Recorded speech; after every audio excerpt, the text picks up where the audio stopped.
Here we go, guys. This is the first game of the EU tournament. Good afternoon to all of the people from EU, and good morning to those in NA. See what the picks are going to be for this match.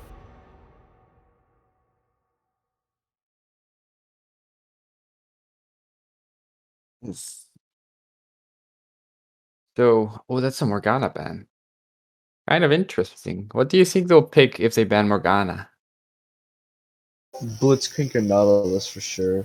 Morgana counters a lot of the hook-based characters because she has that black shield super early. That can counter a lot of abilities. Yeah. I think it's gonna be an interesting match. Oh, a Malphite ban? Oh, so I think they're looking at each other's op.gg for this one.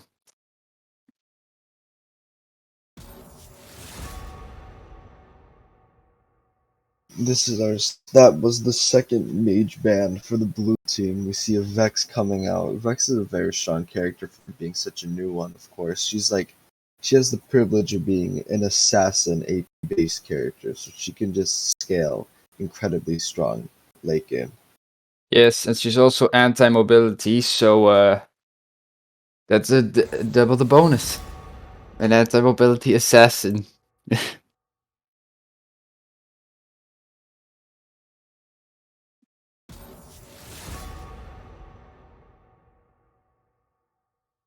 It's very interesting to see the Blitzcrank ban on top of the Morgana ban, because if you ban the Morgana, then the chances are they probably won't play Nautilus or Blitzcrank, so it's very interesting to see. And last and finally, we do see a Tryndamere ban coming from the red team. Tryndamere is a very annoying character. The lane against Yeah, I can definitely understand that ban. It's not really that nice to play against a Tryndamere. Yeah. It's kind of annoying when you're playing a top lane with little mobility and he hits the R button, you literally can't do anything. Yeah, or if he runs down your carries because they can't kill him. Very true.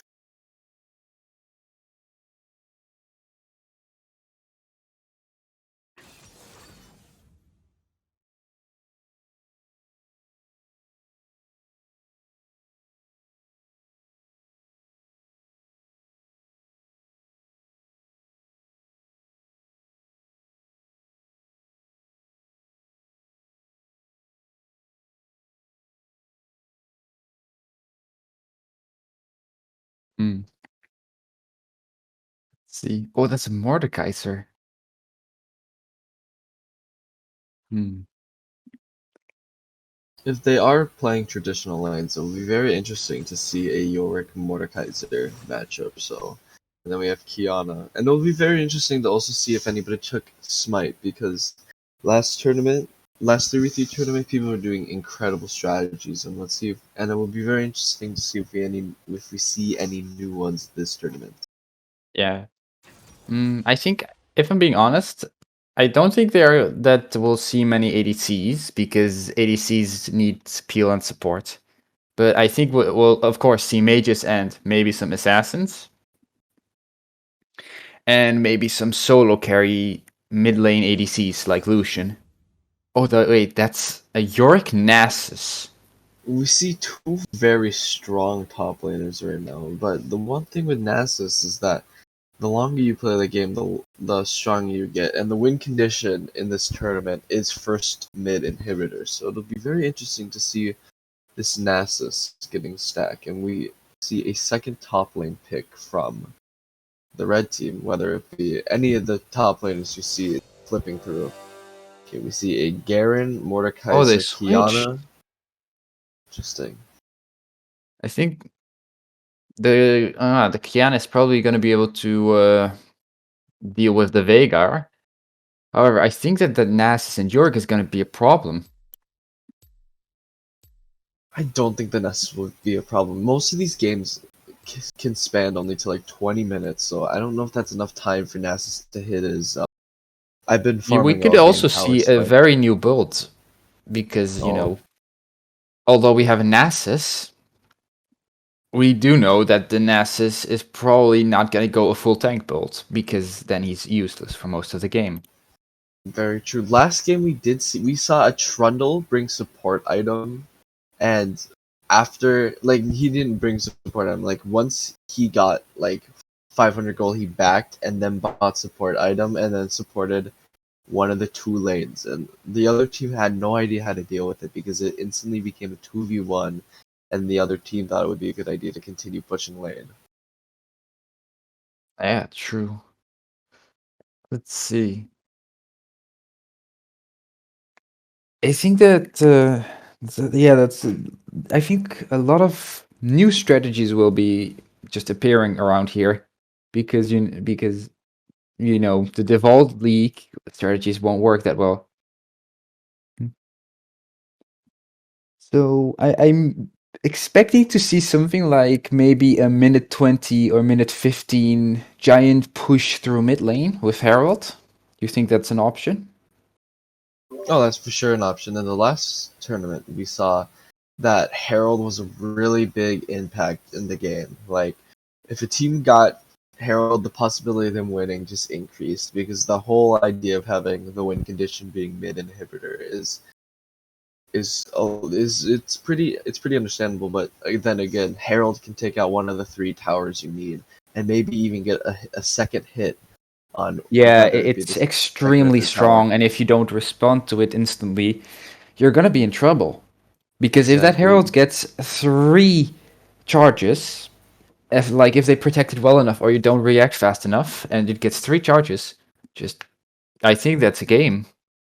Yeah, very true. Very true. But I don't think that will happen, especially with the Kiana. Kiana can just dash behind the Herald and then one shot his back. So hopefully we'll see that coming from the Kiana. Yeah, I'm also hyped to see maybe some new things. Just see the Kiana maybe do go a funny build because if she can only deal with the Veigar, it's gonna be a bit difficult. Very true. The Veigar is probably gonna have a hard time playing against this Kiana, so we might see a lane swap early, depending on how Yeah. this goes. What do you think is the best choice for them to put up against Kiana? Because I I, think Mordekaiser is gonna absolutely demolish Veigar. Same for Kiana. So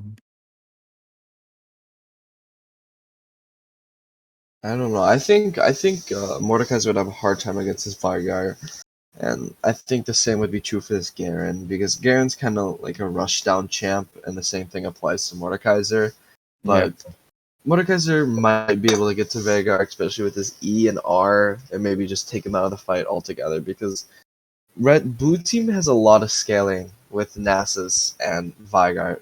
If you don't know, Veigar's passive is that every single time he hits an ability, a bonus point in his AP stat. So that's Yeah, well, every be time he quite strong. kills something with his Q, or if he kills a champion with his ult or Q. Yeah. And Nasus, for those of you who don't know, every time he kills something with his Q, he gets like what was it? 2% damage, like 2 damage bonus on his Q, or was it Yeah, I something think more? it's I think it's four. I think it's four damage with mages and like warrior minions, and then it's 12 or 8 for cannons. Yeah, something along that. I know it's 12 for champions and towers, but I don't really know about the other two.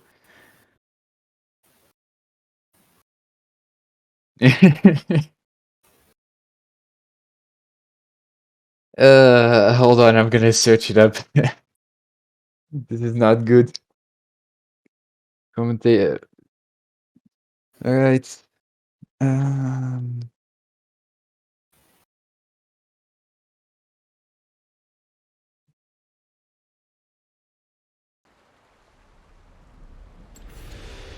let's see. Is Q siphoning strike? What is? Let me. Oh my god, why? This site doesn't show the status of it. Let's see. Ah, Q. Let's see. It's not okay. Nasus gains 3 stacks permanently on killing anything, and that is increased to 12 if the target is a champion, large minion, or a monster, or a tower. Okay, we do see Viger going mid, Yorick going top, and Nasus going bot lane. And we see the Yorick versus the Garen, we see the Kiana versus the Vigar like we expected. And we do see the Mordekaiser against this Nasus. Yeah, I actually think we have like both Mordekaiser and Garen who are really strong against Nasus early. So I'm interested to see how the Nasus will do.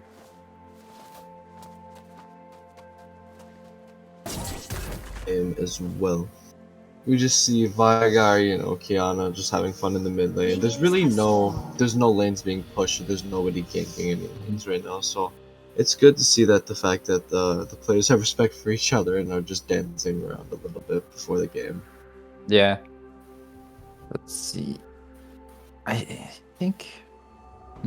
I don't really know the Yorick matchups that much because I don't see that champion at all. if we're being honest here. So do you think Yorick has a good chance against the Garen? Yes I do, because he has his W's a little cage thing, if you didn't know, but you probably did. So if he puts, you know, Garen in that little circle, Garen can't advance, and half of Garen's abilities are mobility, whether that be with Q or E. So I think Yorick can win this matchup for sure. So for the Nasus, I think the Nasus has to give up a bit of CS, but if he stays alive and gets to stack, that's a lot better for them. Oh, the Kiana got hit instead of the minions in the backline. That's interesting. Seems like the most action is going to go down on top lane. Yep, Garen gets the E, but the minions are getting to him. They're getting chomped. He's forced to go under turrets. Let's see. I think that was an amazing trade. Nasus is struggling to farm. Yorick did bring Corrupting Pot, so even his little minions hitting Garen will do a good amount of damage because of the burn effect that Corrupting Pot does grant him. Yeah. Oh, Veigar doesn't have a freeze, but he caged the Kiana. Ooh, that's good. Sadly, is that he doesn't have the cooldowns to actually punish her extremely hard for it. Oh, the Yorick managed to block the Garen. Oh, but the Garen is winning this. Garen just has a lot of damage super early, so this Yorick might have to respect that and try to back up and farm up and just poke him out with EQ. Seems the Yorick is kind of trying to cheese him with the Yorick E, rooting the minions. Ooh, that's there was nice a big trade for that Vigar there. He got a good EW combo on that Kiana, so that was very good. He's hungry for that kill though. Would you look at that? Ooh. Did you see a brawl between Nasus and Vigar? Or not Vigar, Nasus and Mordekaiser. Nasus and Mordekaiser. Yes. Nasus getting out. Oh. Vigar misses everything and presses ignite. Vigar has no ignite, and so that'll be very interesting in the trade. And Kiana did bring exhaust into this game, so it'll be very interesting how she utilizes that against a Nasus and Yorick. Because I really don't think that would be as effective against a Vigar, because he's very burst based. So, like maybe a consistent fight with the Yorick will have a very strong use of that exhaust. I think that the best way to use that exhaust is definitely on either Garen or Mordekaiser. Or what am I saying? On the Yorick or Nasus, especially the Nasus, because if the Nasus can't get onto you, he's practically useless, and you can poke him down from range. Very true, and Nasus basically does have his own exhaust. His W is such a strong slow and Yeah. it lasts such a long time. I find myself playing against Nasus sometimes and then getting withered, and I have no idea what to do because I'm just sitting there for eternity being slow. Yeah. It's a 99% slow that is like how much did it? I think it lasted like 3 to 4 seconds. I thought it was did it get nerfed recently? I think I remember seeing something about that. That feels like an eternity in a 1v1 in League of Legends. We see a very good trade coming from this Mordekaiser onto this Nasus. He gets the EQ and then auto attacks, and then of course with Mordekaiser's passive, he just does damage over time if he gets 3 hits in a row, so... He's very good trade on the Mordekaiser. The Mordekaiser is definitely outrading this Nasus. And this Nasus is just trying to stack and is getting absolutely bonked. We do see a level 6 coming from this Nasus, so, and we see every character so basically going to be hitting level 6 very soon. Yeah, so I'm wondering if we're gonna see something out of this Kiana and Veigar. Huge burst coming from the Veigar, but he does pop R super early, so he doesn't get that like execute damage coming from his ultimate. Yeah. The Nasus got plus 12, but he has to flash. Was that worth it? Maybe. This game is all about... You only get very few flashes this game because of the short duration of the game. Yeah. So his flash is on I think, like a 5-minute cooldown right now, so that can be... Oh damn, that Kiana is getting kind of strong.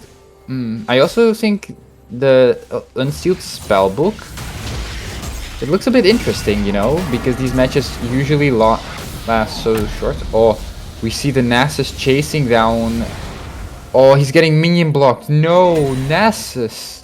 It's very unfortunate. Nasus popped Flash and TP within the last minute and a half, so he'll be without sums for a little bit. Veigar is getting Ignite back, and we see a big brawl in the top between Yorick and Garen. Yorick gets a lot of damage. But Garen is just a race car. He speeds out of that instantly. Very true, but this Yorick is fine. This Yorick is doing what a Yorick does. He's just getting minions and throwing E out and doing an extreme amount of damage, and he has his Maiden out, and that will go for very strong split pushing capabilities. So it will be interesting to see if this guy goes Hullbreaker for like the possibility of split pushing, because Nasus Veigar could be a very strong 2v3 base characters. But we do see Yorick crashing wave here and Garen getting to it. That's a very good wave to get to. Hopefully Garen will be able to clear the back wave and get all the gold there. Yeah, I'm kind of curious because I think I see a bit of trading here and in mid. I think right now we have this dance of death where if one of the people slips up, and I think that's gonna be this Kiana. She got away. But if the Nasus slips up right now, I think he could be very, very dead.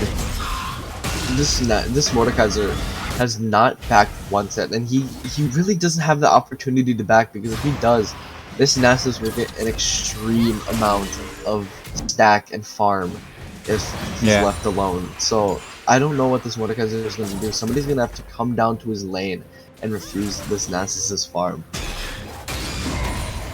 Yeah, because right now he's struggling to keep the Nasus from farming, and he's kind of failing. Can we see how many stacks Nasus has? I'm kind of curious how well he is stacking right now. We do see Garen down in the top river looking for an angle on this Yorick, but he seems just to be going back up to his lane. We do see a lane swap coming from Veigar and Garen, so hopefully that is...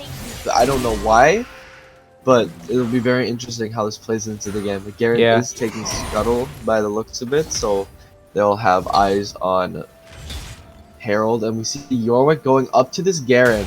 Let's see if this Veigar pinches him with very sad and unfortunate. Yeah, it's also something to consider is this Nasus had a very unfortunate trade and lost like what, half his HP, and he's already back at full HP right now thanks to his passive.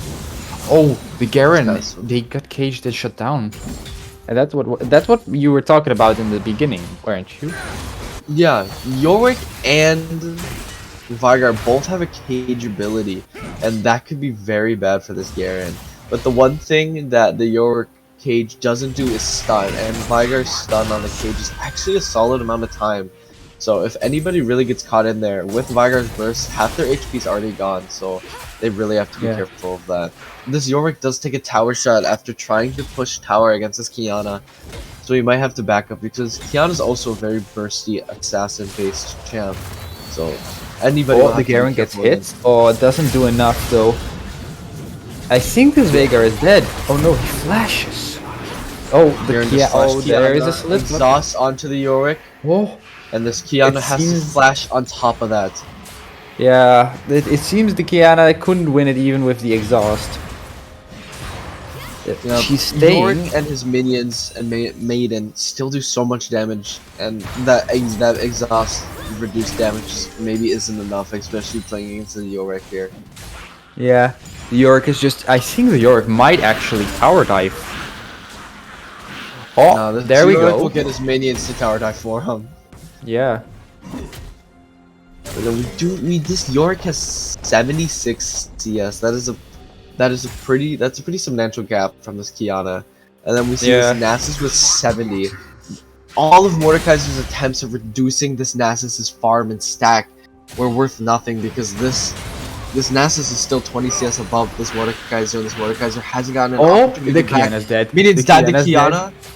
Oh, the Kiana does live that interaction there. Maiden barely did enough damage there.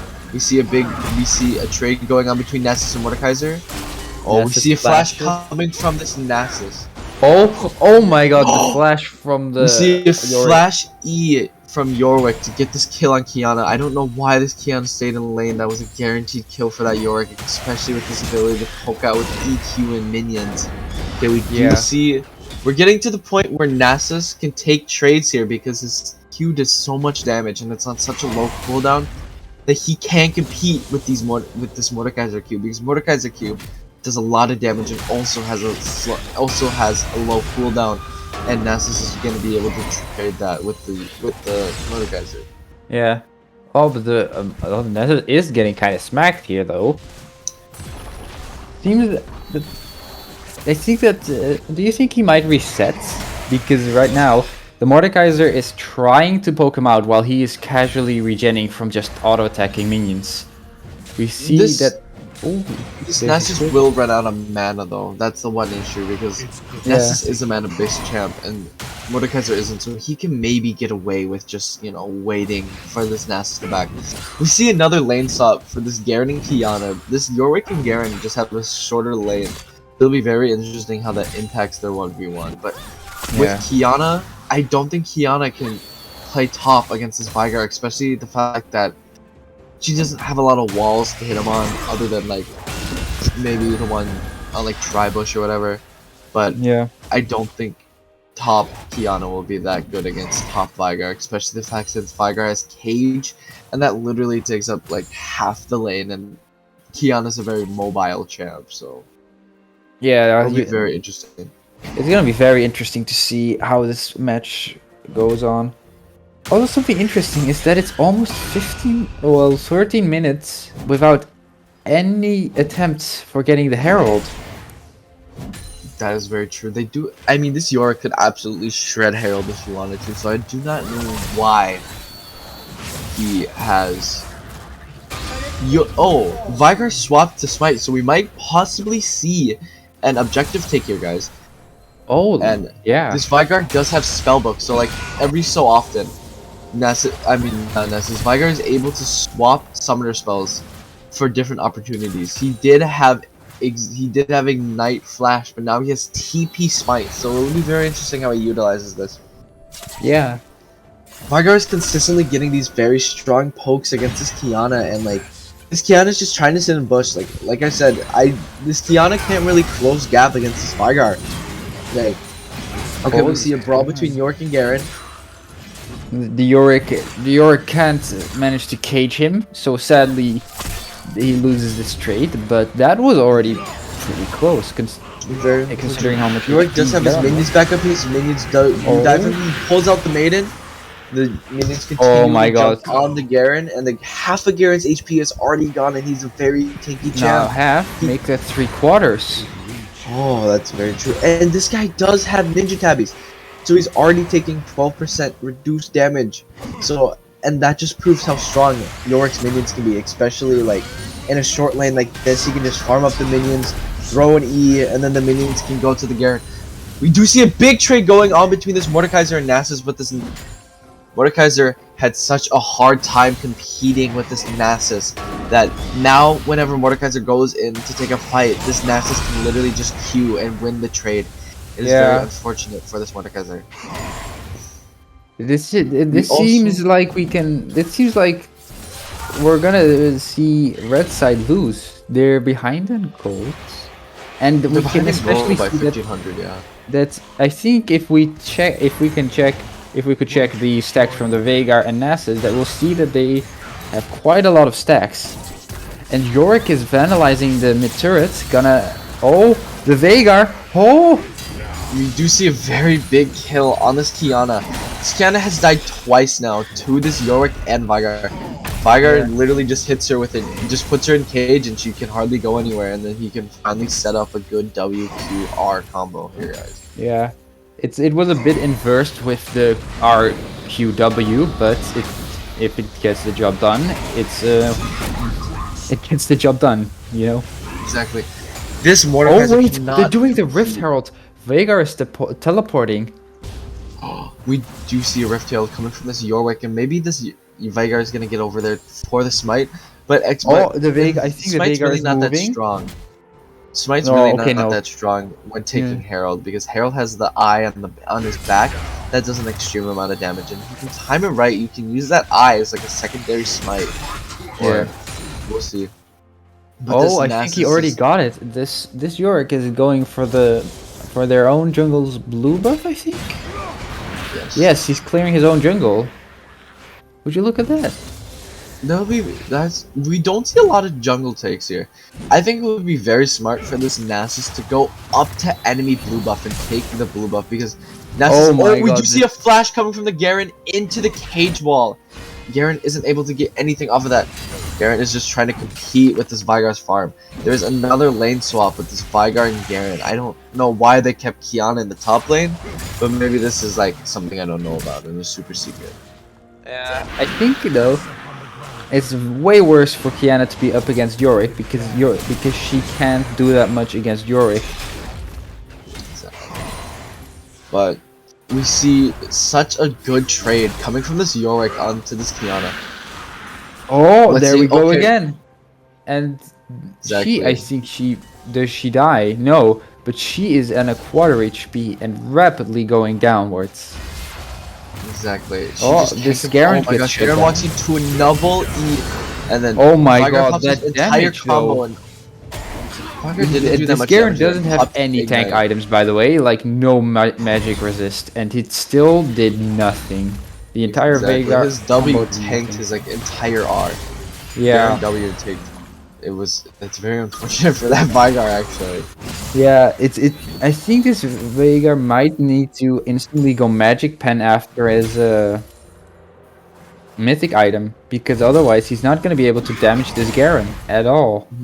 My guess is this Veigar is going liquids, which we see big damage onto this Garen. Garen gets double caged and can't really do anything, and he walks away with a quarter HP. Yeah. Also, something we failed to notice is the 200 gold farming bounty on this Nasus. Look at it. That's actually incredible. The fact that this Nasus mustered a bounty of 200 gold just by out farming this Mordekaiser by 40 CS. This Mordekaiser is, we see a big fight mid lane coming. We see TP from Garen. The Herald just teleported. What was this? What is this? We see a flash coming from the Yorick onto the Kiana trying to do damage, but he walks out of there with the thing. The flash Q from Veigar didn't kill the Kiana. That's so sad.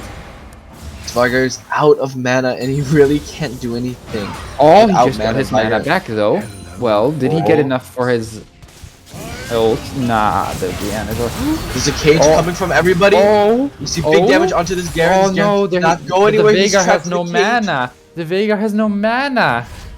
does have no mana, and the Oh. Garen is so tanky that he's able to survive that. If that Garen literally didn't have his W ability, Garen would have died there like 4 times. Which is very funny. And the Veigar also messed up the order of his ult again, throwing in a reverse ult WQ.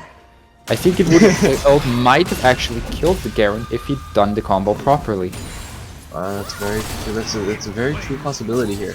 You do see this Kiana trying to refuse this tower take from this Yorick, and she's just struggling. She does have Prowler's Claw, but it seems like she's buying Merc Treads here, because you see that she has the cloak and the magic boots. So it'll be very interesting to see if she does take Merc Treads here. I mean, if we're talking about CC wise, Yorick E slows and kind of counts as a CC. The same goes for Veigar Cage and Nasus But W. Veigar Cage is a full stun. We see Oh no, this Nasus is in danger. Nasus has no mana against this Mordekaiser. They're just auto-attacking back and forth. This Mordekaiser wins the 1v1 and gets the 250 gold bounty from this Nasus. Yes, this is absolutely insane. I still don't... There's something I don't understand is, if you look at the farm, this Garen, who has farmed as much and done a lot of things on the map, that doesn't have a bounty. It's kind of odd, though. Well, I don't know. It's weird because you see top laners getting bounties for just having farm, and then you see supports going flawless with 5 kills, and you see them not get a bounty. So I do not know the method behind the bounty system. Yeah. You see a double cage onto this Garen and an Everfrost. Big ult from the Ignite. Oh my god, that was... It finally fell. The Garen finally fell, and I think this is it. The Nasus is so fed, yet he's just gonna run it down. Here, yeah. I think they can't stop this. Top R on tower. The fact that Nasus and Yorick here have an amplified Q that does additional damage to tower is so ridiculous. Towers will shred and fall if this Yorick and Nasus is stuck in the same lane. You see a cage onto this Kiana, and the Veigar only gets an E on. That's a Mordekaiser. I wonder, is he gonna... He doesn't have ult, does he? No, he's not gonna be able to remove the Veigar from the fight. We just see Yorick and Nasus trying to take inhibitor. We see a big kill on this Yorick, and that's the end of the game. Oh my god, guys. that's the end of the game. GG. The Mordekaiser and Kiana tried so hard. All 3 of their characters just did way too much damage against tower. That is a game for blue team there. That's the first game, and that's a game for blue team. And it's very interesting. We did not see a Ziggs, or we didn't see a Ziggs ban. We didn't see a Ziggs period that entire game. We didn't see him even ban. Ziggs, if you guys didn't know, for his W satchel, if the tower's below 33% or 25%, it's an instant. It actually scales with the level you put in the ability up to what was it, 35% of the tower's HP.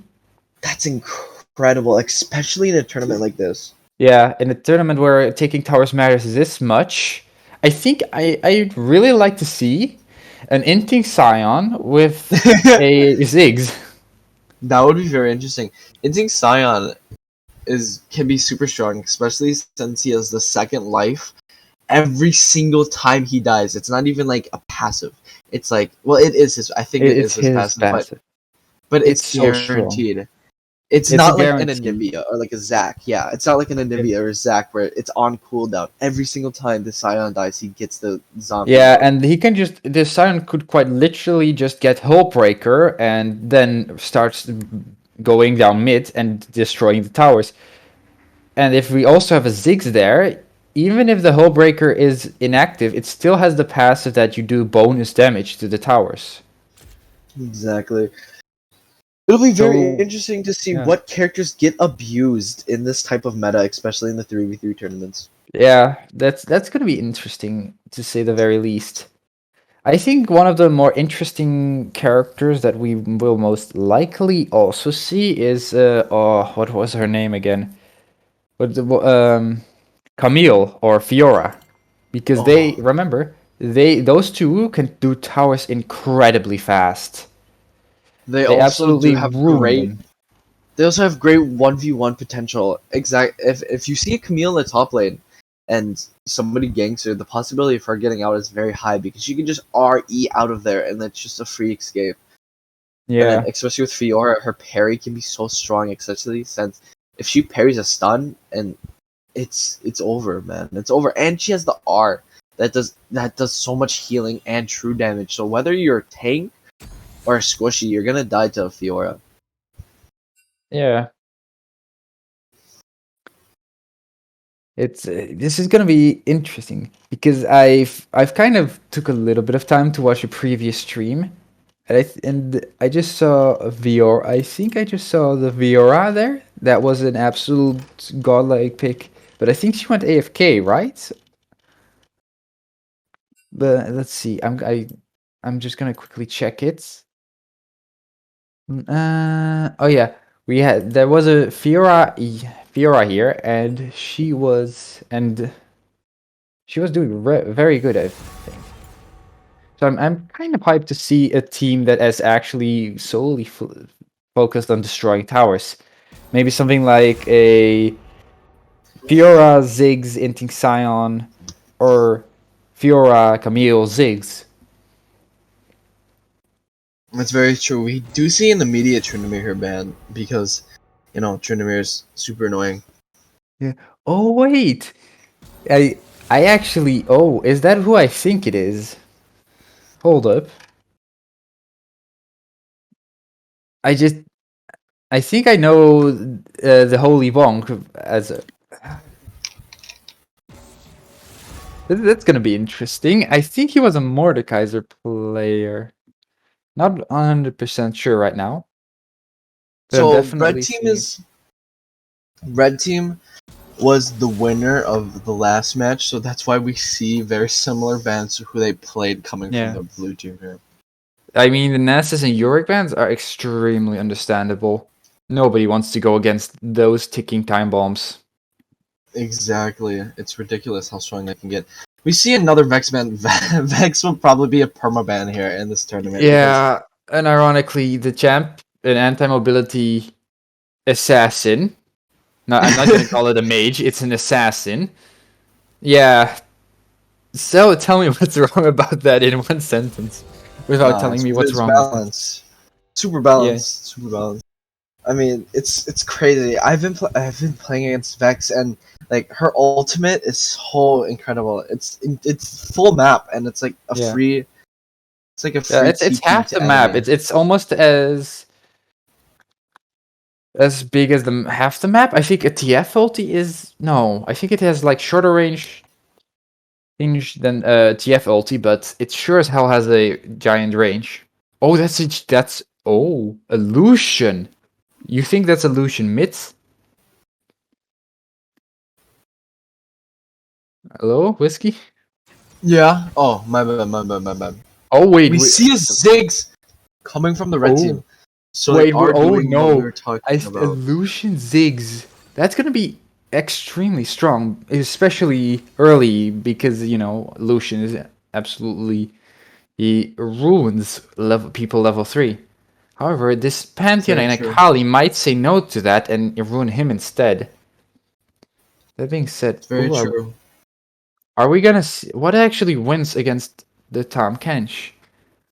It seemed I What wins think against a Tom Kench? Not a lot of top laners, I can tell you that much. Tom Kench is an extremely strong top laner now. And it's yeah. just his 1v1 potential is just can be so high and staggering. Especially when you have like the stuns and the fact that it's a 3v3, that decreases the amount of people that this guy has to stun. So that's just gonna be an insane amount of damage and 1v1 potential coming from this Tom Kench. Okay, we actually see the Holy Bong on Pantheon. I think this Zigzag Illusion is in for a very, very bad time. It is very possible. I'm gonna do a little bit of a bet and say we're probably gonna see first blood from either the Lucian or the Pantheon.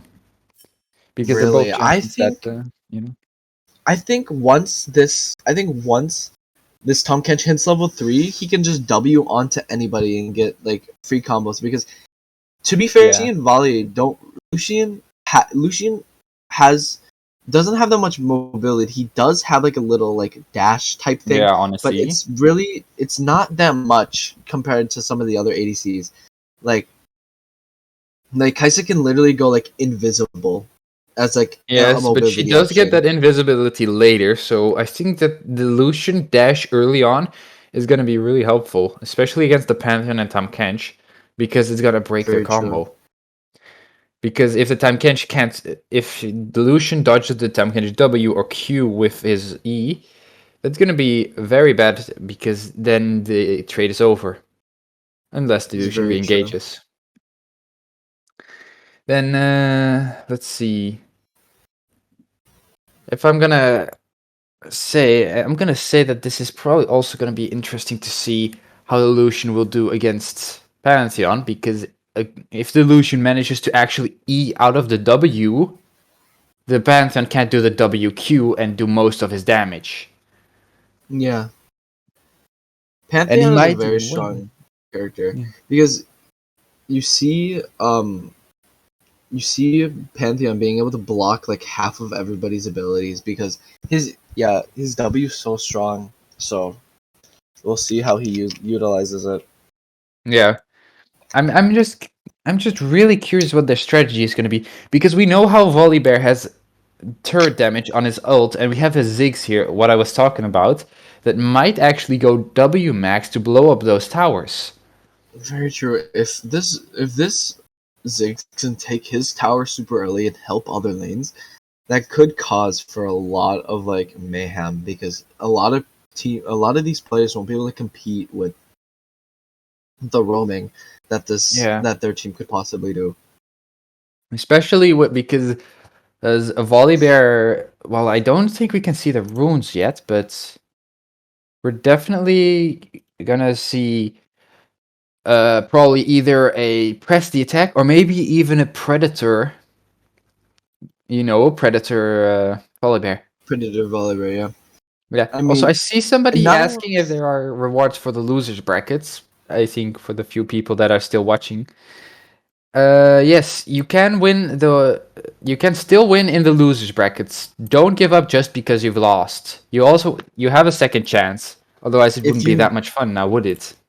if you go all the way through losers bracket and then you go into grand finals if you go into finals of losers and you win that, you go into grand finals and you play against the winner of finals and winners bracket, and then to win to win you have to reset the bracket by taking the first set and then winning the second set Yeah. by so it'll be very interesting to see um what team is that lucky group. Or even if we do see a bracket resetting can be very difficult because your mental is very important. And if you lose mental halfway through because you're like, oh, okay, we're losers bracket, and there's a possibility that we don't even reset bracket. You got to keep that positive mindset, and that can be super big. And like people don't realize that sometimes, and it's like, Yeah. oh, we're gonna lose, and they just get like a bad attitude about it. The thing is, if you think or say we're gonna lose, you You're gonna lose. lose. That's how it Exactly. Yeah. works, because you're So actually playing worse. So I always keep a positive mindset and think we're gonna win this, or at the very least, we're gonna drag somebody else down with us. to be fair, League is a very game to not get mad at. So we'll see how these people react, or if like we see any all chatting, because we can't on stream we can see like if any of them are typing, but they're all probably in their own VC, so that makes Yeah, sense. it does make sense. Something I But it'll be I interesting to see would the actually teams. like to see for the is maybe a little bit of trash talk or BMing. Not the just Exactly. Yeah. it makes for a little bit more hype, because you can see, because the more you get BM'd, the more you want to win, and the more satisfying it is Exactly. when you beat those who BM. It'll be very interesting to see if we Yeah. see any trash talk from Oh, either we team. see the We see Top Lucian. Kench Oh, going bot lane. oh, I think they're gonna play reverse psychology on them. Well, we see Ziggs in the bot lane. Ziggs has now became a very popular like ADC, Yeah. so I'm Oh not wait, I think surprised the that he's Ziggs playing is bot lane. switching with the Lucian. Very indecisive team. Then. I think they're still trying to figure out where who goes who. Because I think Pantheon is actually pretty good against Volibear. Because if the Volibear goes in with QEW, Pantheon just presses E and it's gone. That's You the might as very well sad not part. cast it. And I think Exactly. Lucian can actually dodge Tahm Kench's abilities. So Oh, Lucian will have a very easy time dodging Tahm Kench's abilities because the little dash might just be enough to, evade the abilities that this guy throws out. yeah. Oh, the Ziggs is actually staying. They're all staying backwards to their towers so that the enemy team can't switch. It's very So smart. It's very smart. we see. Okay, now we're gonna see something interesting. How are they gonna play this? Oh, there goes the first poke. I think that Tahm Kench is gonna be absolutely mauling because he's up against the ranged. It's very true. Oh, that Ranged top hitbox! laners. Did you just that Tahm Kench hitbox though? Sheesh! Just hit behind the Tahm minions. Kench hitbox is huge, man. It's huge. I just saw it go like straight in front of the minions and hit the Lucian behind the minions. That was quite interesting. Yeah, I mean, a lot of characters have really, really, really good hitboxes. Like characters like Yeah. Morgana Q. Morgana Q has a very, very good hitbox. So yeah, I think Morgana Q's hitbox is really, how do you say it, wonky. Sometimes especially when you add in heights, because don't forget League does have heights. wait, what do you mean by that? So you see the river is actually lower than the Yeah. forest or lanes, and Yeah. that gives Morgana Q a very deceptive hitbox, which means that Didn't know yes. that. yes, it's optical illusion. The problem is that if a good Morgana will actually aim like above a player in the river, and the player will think it will miss, so he won't dodge, and it will still connect, because the hitbox is actually lower. But because the game is 3D, and it gets registered as 2D, you don't really see that. It's the same from going to river to the forest. You need to actually shoot lower. Because you go, I think, lower. I didn't know. I had no idea. I had no clue that was a thing in League. Yeah, it's the same.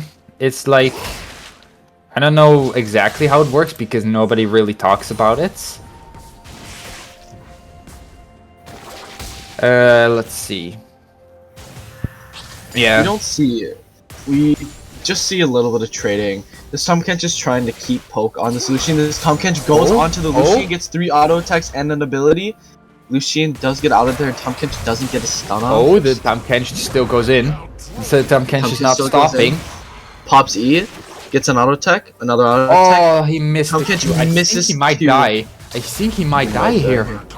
Oh, Lucian doesn't continue. Oh, that's such. Oh, I think if Lucian continued, he would be dead. This Volibear is actually already backed because we do see the fact that he has Dorn's. He has Dorn's shield and boots and pots. So Yeah. I'm surprised that he took that early back, especially against Pantheon, that has virtually already doubled. Pantheon actually, I think Pantheon actually wins this early game. I do as well. And like because Pantheon is a bit more of an early game character, he's much more likely to win against the Volibear. You can see that the Volibear right now is just kind of chunking him. The Pantheon, of course, having used his E, is not getting that much out of it because he already used everything in his kit. And that's a flashing. And that's a flash. That's over. Game over. That's a very early kill against a Pantheon, which can be very, very rough, especially when you're trying to have a game like this, because he's just gonna end up getting the lead, and like tower, I think he already took a plating, so that is very unfortunate for that Pantheon because he virtually just like he lost his lead, and that's very sad because he's such a strong character. And okay, that is also extremely good for the Akali. Just murdering the Ziggs under tower, getting out with 1 HP. But that was both flash ignite and ults. And Ziggs still has teleport. It's very true, but Ziggs did flash there trying to win that fight, so the only thing that this Ziggs has is TP to get back to lane, and Ziggs does decide to TP back into lane here. Let's see what this Volibear will do, because right now he is pushed in. What is the... Okay, the Pantheon is actually roaming a little bit. Is he going to ult mid? Or is he gonna... I think he might be taking Scuttle Crab, actually. This Tom Kench is also taking Scuttle Crab, so this is very interesting to see the fact that they are taking... Yeah, I think they're kind of trying to guard objectives, because...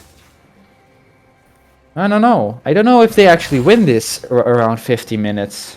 Because if Pantheon can get enough of a lead, Pantheon absolutely demolishes half of them. Oh, yep, there goes the block. A CS I think this... This is going to be very interesting. We see them all dancing around each other. It's 1-1. And I'm very interested to see how this will continue. We see this Tom Kench getting these nice little Qs off on this Lucian, but this Lucian really isn't like doing anything against this Tom Kench. As I said, the Lucian W's, and now Tom Kench is in trouble. He's a bit in trouble. No, is this gonna be a kill? That's a flash, but that's an Akali. Gets an RQ combo on him and takes this Tom Kench's kill. That's very unfortunate. I think that is actually worth though, because otherwise the Tom Kench would have never gained that kill. Because the Lucian would just walk away. This Pantheon is deciding whether or not to go in on this Volibear. I think he doesn't, because he knows that he can't really kill him right now. Oh wait, this Lucian is going top? Wait a minute. Lane swap. See a lane swap. Oh, I think they might go for Herald instead. Look at this.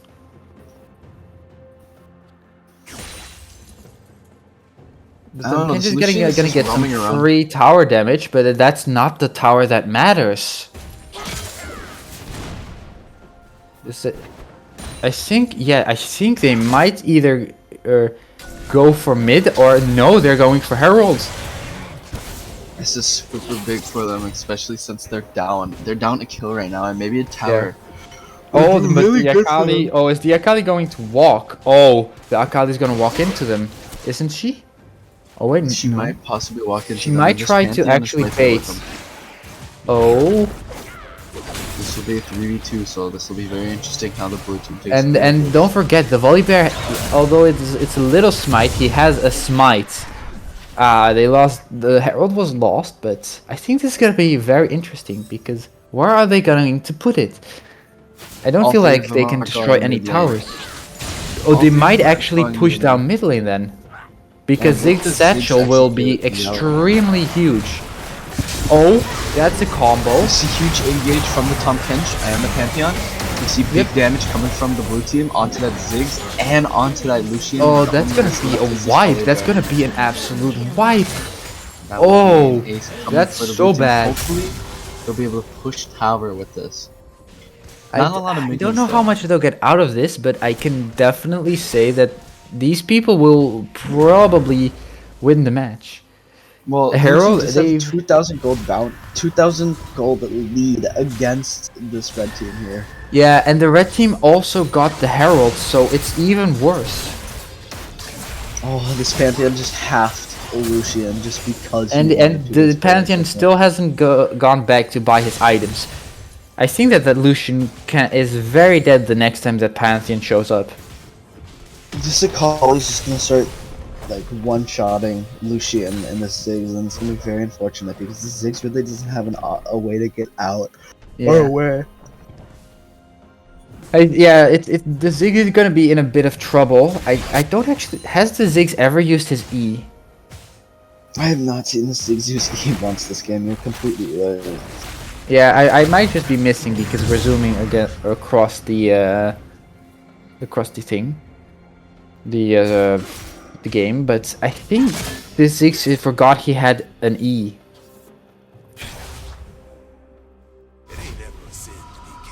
Okay, Lucian's going back. The Ziggs is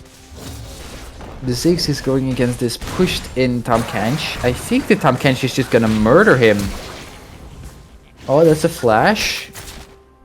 Oh, that's the E. That's the first E we've seen. Good job.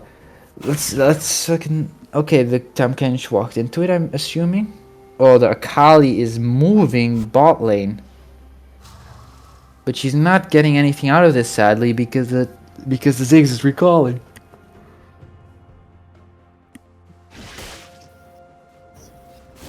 We do see this Tahm Kench pushing lane here, so it'll be very interesting to see if he gets any plates or anything. There's only what 2 minutes left of plates, so we'll see what happens then.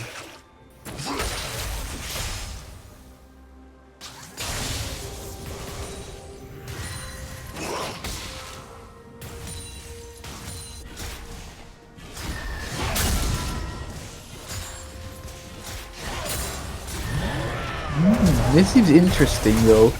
The Volibear flashing. Oh, but the Volibear loses this really hard. Oh, that's so bad for the Volibear. Is he gonna get dove though? I think the Pantheon is thinking about diving him.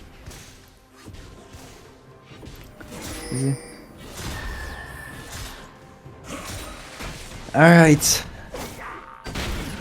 Oh, the Ziggs bullying the Akali. Even the slide. Okay, that did no damage. I'm kind of surprised at the negative damage of the Ziggs more than anything. Well, Ziggs has died here twice, so has this Lucian. Yeah.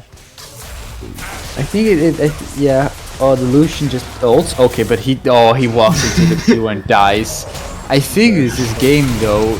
Like, the only thing they really have to do is get a Herald so they can actually push and just delete the towers off of the map. There's another team ace coming from blue team. This is really unfortunate. We see a 4-0 Akali. Yeah, a 4-0 Akali and a 3-1 Pantheon. This Pantheon is absolutely huge. So is this Akali, but he does have like 30 more farm on this Akali. This Akali has been roaming a lot though. Yeah. I think, yeah, but the thing is, Pantheon has also been roaming kind of a little bit, but because of Pantheon's ult, he doesn't lose as much. And that makes him a lot more successful. Pantheon has really good wave clear, but he is a mana champ, so he doesn't have that. He doesn't have that going for him. Oh, but he's recalling, and there were 3 people going top for him. Oh, that's gonna cost them again. This time not being contested. I think this is absolutely horrible. This Pantheon is going for Blade of the Ruined King, and this Tahm Kench grabs Frostfire Gauntlet, and this Akali has Riftmaker now. Now they're just probably gonna ARAM at mid. Yeah, they're probably going to ARAM at mid and absolutely burst through all towers.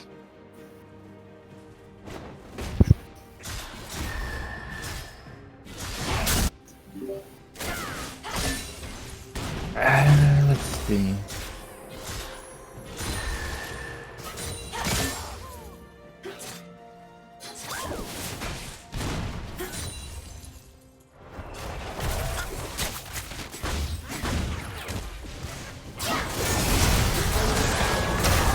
I think actually the Yorick and Nasus ban were extremely good because those are probably their main champions, and by banning those, they basically handicapped the enemy team to the point where they just win. Oh my gosh, that is a huge burst coming from this Pantheon and Macaulay. I wouldn't the say third ace coming from blue team. Yeah. I don't think this is actually a bad team comp though, if you consider it. I don't think this is a bad team comp either. You have a good mixture of AP and AD. And Yeah, like both you teams do have a have a good mixture of AP, AD, and damage, and one tank. But I think the thing that went wrong here, is that their main champs got banned because I think since we're following the same group, I'm just gonna quickly check what they play. Yes, so the Lucian was the Yorick player, and Ziggs was the Nasus player. So I think those two bans just completely ruined their day. Red team But they're is going for grabbing the second herald here. Yeah. If they can actually get that, that's pretty huge because that's gonna stop them. Oh no, they're gonna lose it. They're instantly losing it. Oh no. One shot to Lucian. Now another team ace. That was a 2v3 on Herald. I think this is the end. They're just gonna get the Herald and it's gonna charge. You know, Oh, the BM. Oh, that's. The Mastery 7 flex coming from this Akali. And an early GG coming from this Pantheon. Ooh, it's very funny. Yeah, and that sadly marks the end for the winners that we followed for the first round. It is the end of the game where Herald gets a charge here and gets a choke down inhibitor, and I think. Oh my God! Does he die? He doesn't die. Oh, that's too bad. But that was the end of the game.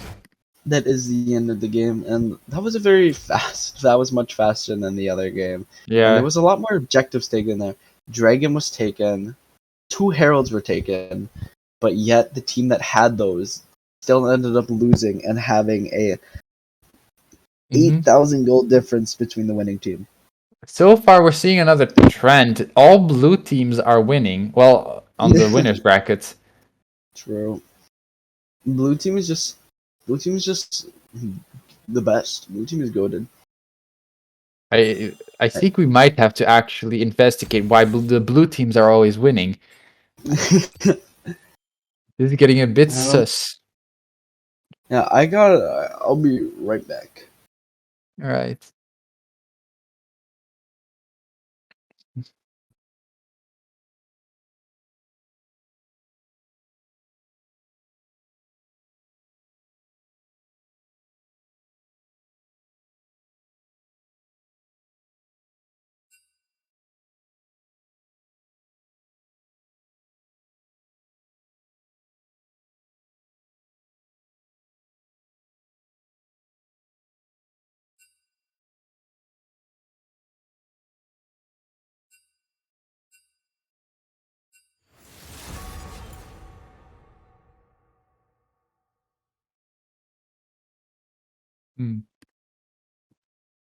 Also be. Oh wait, we're already in champ select. Guess I'll wait with grabbing something to drink for a little bit. Okay, yeah, that's the instant Tryndamere ban.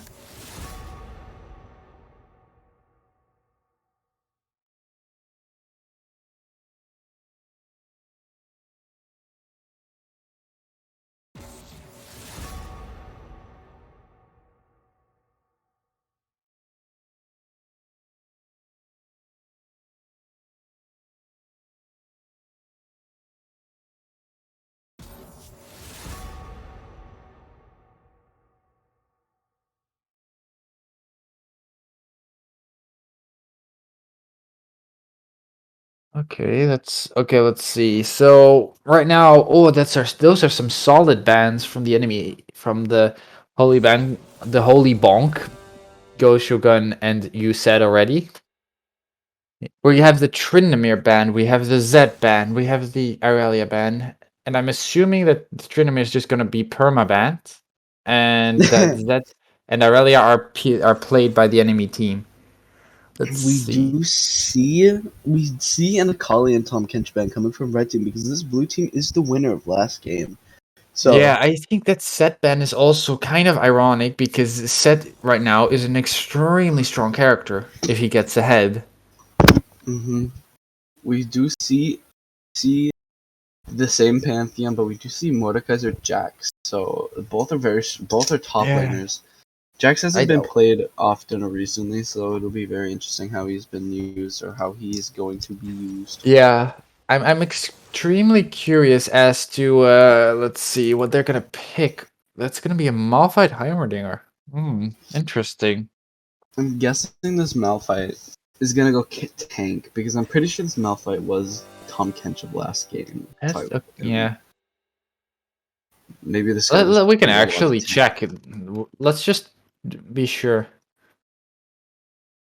No one picks Riven. Yeah, true. Let's see. So the Tom Kench who is the Malphite right now. Yep. The Heimerdinger was the Akali, and the Pantheon is still the Pantheon. I'm very interested to see all of these. Well then, while we are in intermission, I will quickly grab something to drink. Okay, sounds great.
All right, here we are once more. I have not found something to drink, but instead I got something to snack.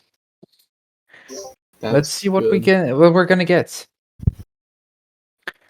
We do have I think the matchups are gonna be interesting though. The matchups are going to be very interesting. We see like 3 top laners again, and Pantheon can be played mid, so it'll be very interesting how the matchups do work out because a lot of these matchups might be very uneven because I think if this Heimer goes against this Ziggs will win that for sure, and then it's going to be crystal clear because this Malphite will definitely beat this Jax. I think, but I don't know. We'll see.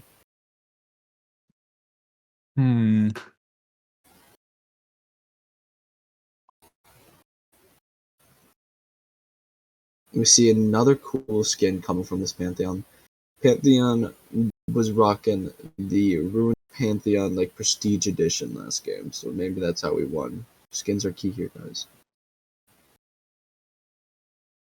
Yeah, I do think. Oh, that's Yeah, we only have one prestige edition per game, I think.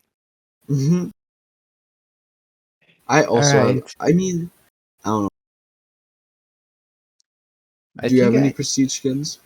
yes, I actually got my first and only prestige skin from rerolling. Prestige Senna. Oh, that's really cool. Well, Mine was. I absolutely died when I got it. I didn't know you could get those things. I didn't either. That's very interesting to Yeah. hear. Very cool. I Mm. got my first prestige skin. I think it was prestige Yasuo because I play ADC, and I just got it because I grinded out all the passes and I got the points to get them. And then I just got my second one and I got prestige Conqueror Jax. So it's very Yeah. cool to use. And it's very there's some pretty cool skins. There were some pretty cool skins, but I do think Jax does have better skins. Yeah. I think what is that? The Z skin that makes him look like Raiden is also one of the better skins. True is that the Z one is really cool. I will admit that. Yeah, because then, in my opinion, it doesn't look like a chroma. Yeah, yeah. Z skins kind of have some similarities, so I totally get where you come from. Yeah, my main issue with a lot of the prestige skins is that they look like chromas, but things like the Z skin, I completely like those. I completely love those because, you know, they're absolutely different. You banned my Akali. Oh, we can actually see the alt chats. Yeah, it's funny to see the type of You banned my talk with each fool. other. Oh, they're not happy with each other. You gotta do what you gotta do to win. Mm-hmm. And Akali is a very strong 1v1 champ, so I would probably just ban Akali if there's any possibility of her like being there. Yeah. I think, interestingly enough, that we're gonna see maybe the Jax against the Pantheon, and most likely the Mordekaiser against the Malphite, because Mordekaiser absolutely ruins Malphite.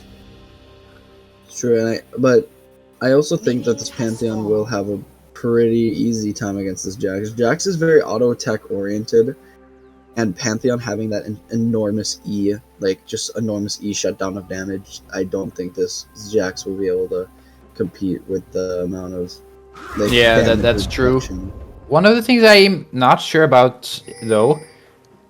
Wait, is that a jungle Jax? No, right? That's a jungle Mordekaiser. What? Is Mordekaiser playing jungle this game? We have not yet seen a full jungle player here. But Can maybe we a full just jungle zoom in player on the would be Mordekaiser real quick? I need to see this.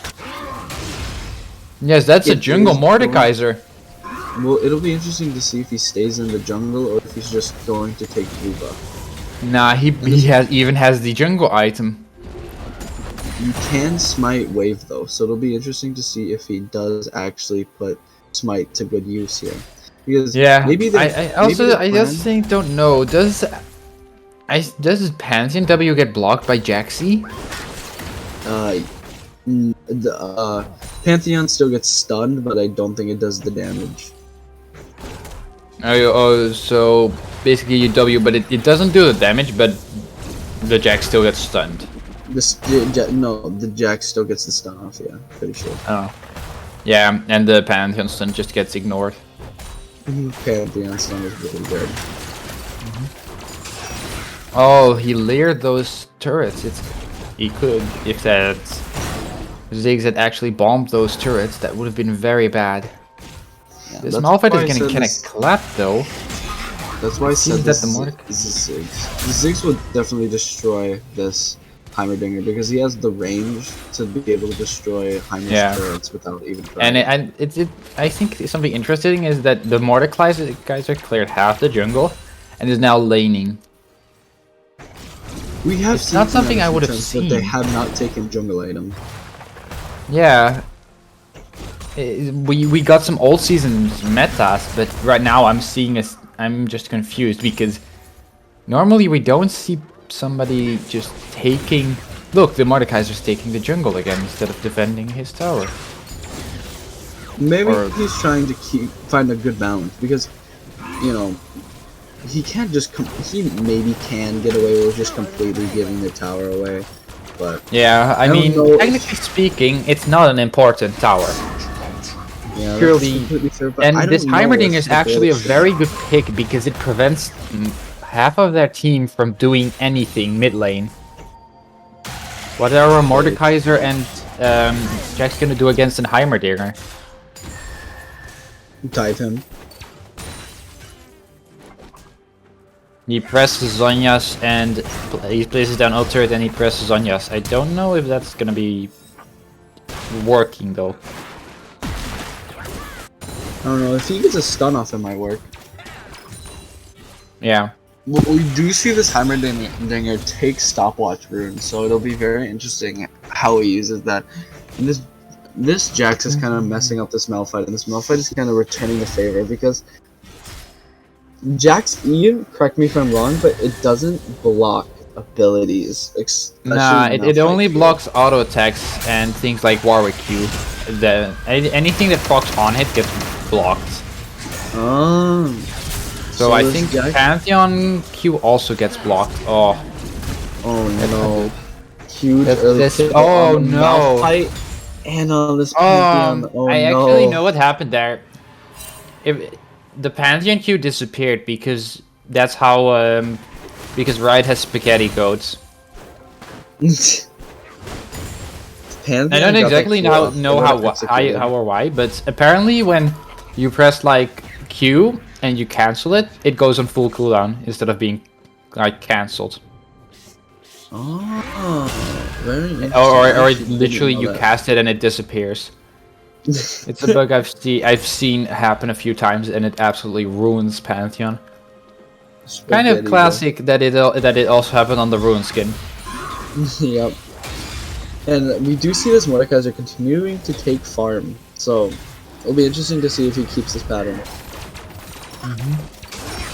I think it's kind of interesting to see that this Mordekaiser, although holding lane, is more focused on actually getting his smite ready for Drake. I think this Heimerdinger might. Okay, they are prepping for Drake. This is a first, ladies and gentlemen. We see Malphite and Jax trading, but Malphite doesn't have R, and this Jax is kind of just winning trades now. Yeah, all the Jax went under tower. The Malphite constantly provoking and baiting. Yeah. We do see this Mordekaiser going top.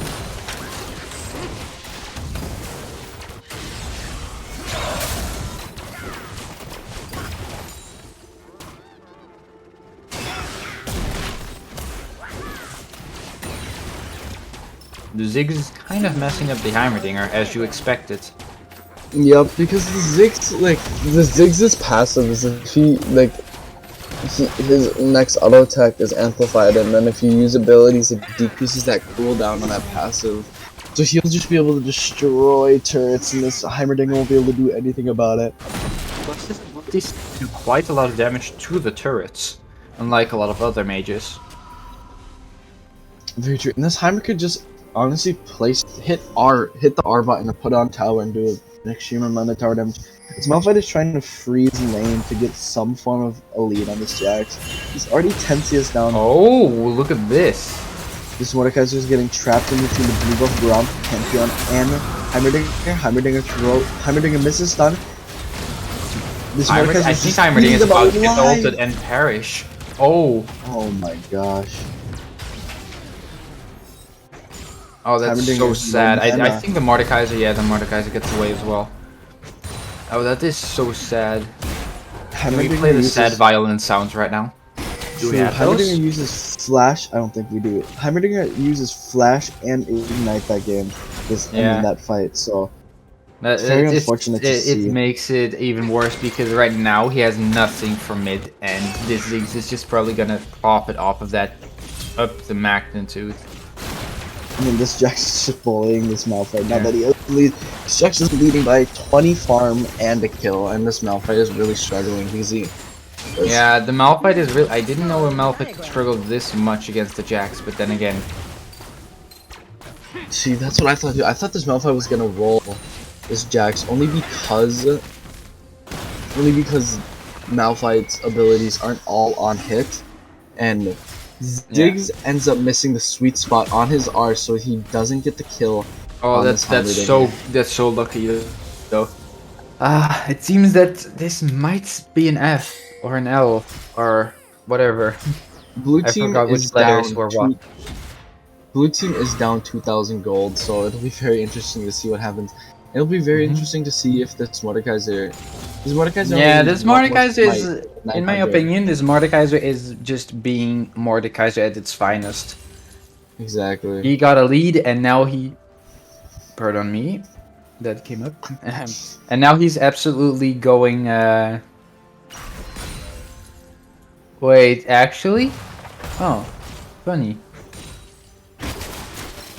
It's very interesting. This Mordekaiser is just absolutely going to roll all over them because he got a lead. We do see That this early lead Jackson is huge. interacting with this Malphite, but Jax chose not to pop flash, and Malphite's flash is coming back up here shortly. And we do see Mordekaiser on. We do see Mordekaiser on Rift Tail here, so Yeah, it'll and be nobody's very going to interesting contest see. that because they simply cannot. They can't. And then Mordekaiser does get ult here, and he's going back into blue team's blue I jungle think here. he might clear the blue side and then clear completely do a full clear of his own jungle and the bot side jungle, then do Drake. It's a very good option. True, and this Mordekaiser can probably back him by Riftmaker, so we'll see how he responds to this. This Jax is continually trying to poke out this Malphite, and it's actually working. This Malphite pulled waves to the side to be able to continue to grab CS. I think it's very interesting to see that we actually have somebody who knows a lot about Pantheon because there was a fun fact in the chats. Yes. I don't know if all of you saw it, but basically, apparently Dragon Slayer has... Look, Dragon Slayer Pantheon has a different, more buggy hitbox than other skills. That's an interesting fact, I'd say. Don't know how So interesting. Dragon Slayer. Sometimes I get. Somebody needs to hotfix the Pantheon. We see Mordekaiser dropping Herald here. That will Oh, probably. that's a big turret. That's gonna be every... Oh! Oh my god! That froze at the perfect time. I hope somebody made a screenshot of that. Or a clip. Mordekaiser one shot. Basically, like one hit. That Heimerdinger at like. I literally just saw that and I was like, oh, that looks exactly like the horny bonk meme, if you get what I mean. Yeah. It's very funny. You do see this Pantheon trying to contest Oh, Mordekaiser he here. actually gained close though. He's... Oh my god, he's so close. Oh. Oh, oh. Oh, Resist that was another ultimate. that was in the Mordekaiser ult as well. Oh, I think the Mordekaiser would have maybe died if it wasn't for thingy. No way, this Malphite. Okay, Malphite ends up getting the kill on Oh. Ziggs, and then Jax is in pursuit of this Malphite here. Malphite did have to pop flash to get that Ziggs kill. Jax is. Malphite is running jungle them around hopping. the Rosie. Maybe he True. can do something. Q, Malphite Q. Ah, There it is. That ends up being another kill on this Malphite, and now blue team is 5,000 gold ahead.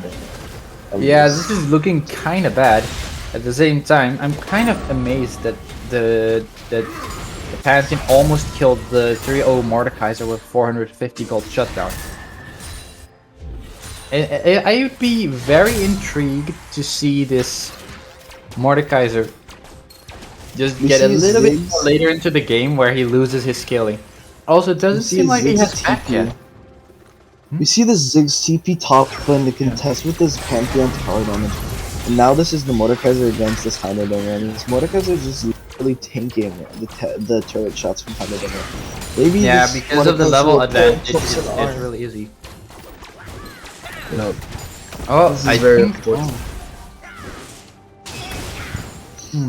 The Mordekaiser is resetting. I'm kind of curious as to what items we'll see from the Mordekaiser. Probably Riftmaker into Nashor's Tooth. Or something like that. Looks... Is that a cloth armor and a plastic one? That doesn't go... That yeah, that's not Zonia's either, so I do not know why he has the blasting one. Yeah, that's kind of interesting. But we do see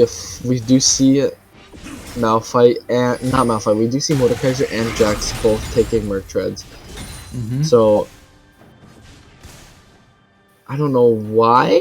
I mean, Malphite are Being honest, I think the stun duration, like the Pantheon Malphite R plus the Heimerdinger E, can really ruin their day if used properly. Very true.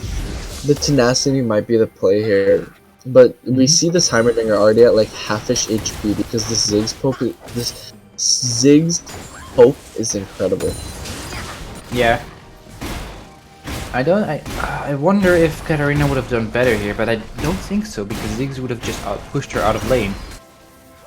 I do think Katarina would do better here. They just surely for the fact that Katarina could burst down everybody. And Katarina does have a good amount of mobility, so she probably would have an easier time against the Ziggs.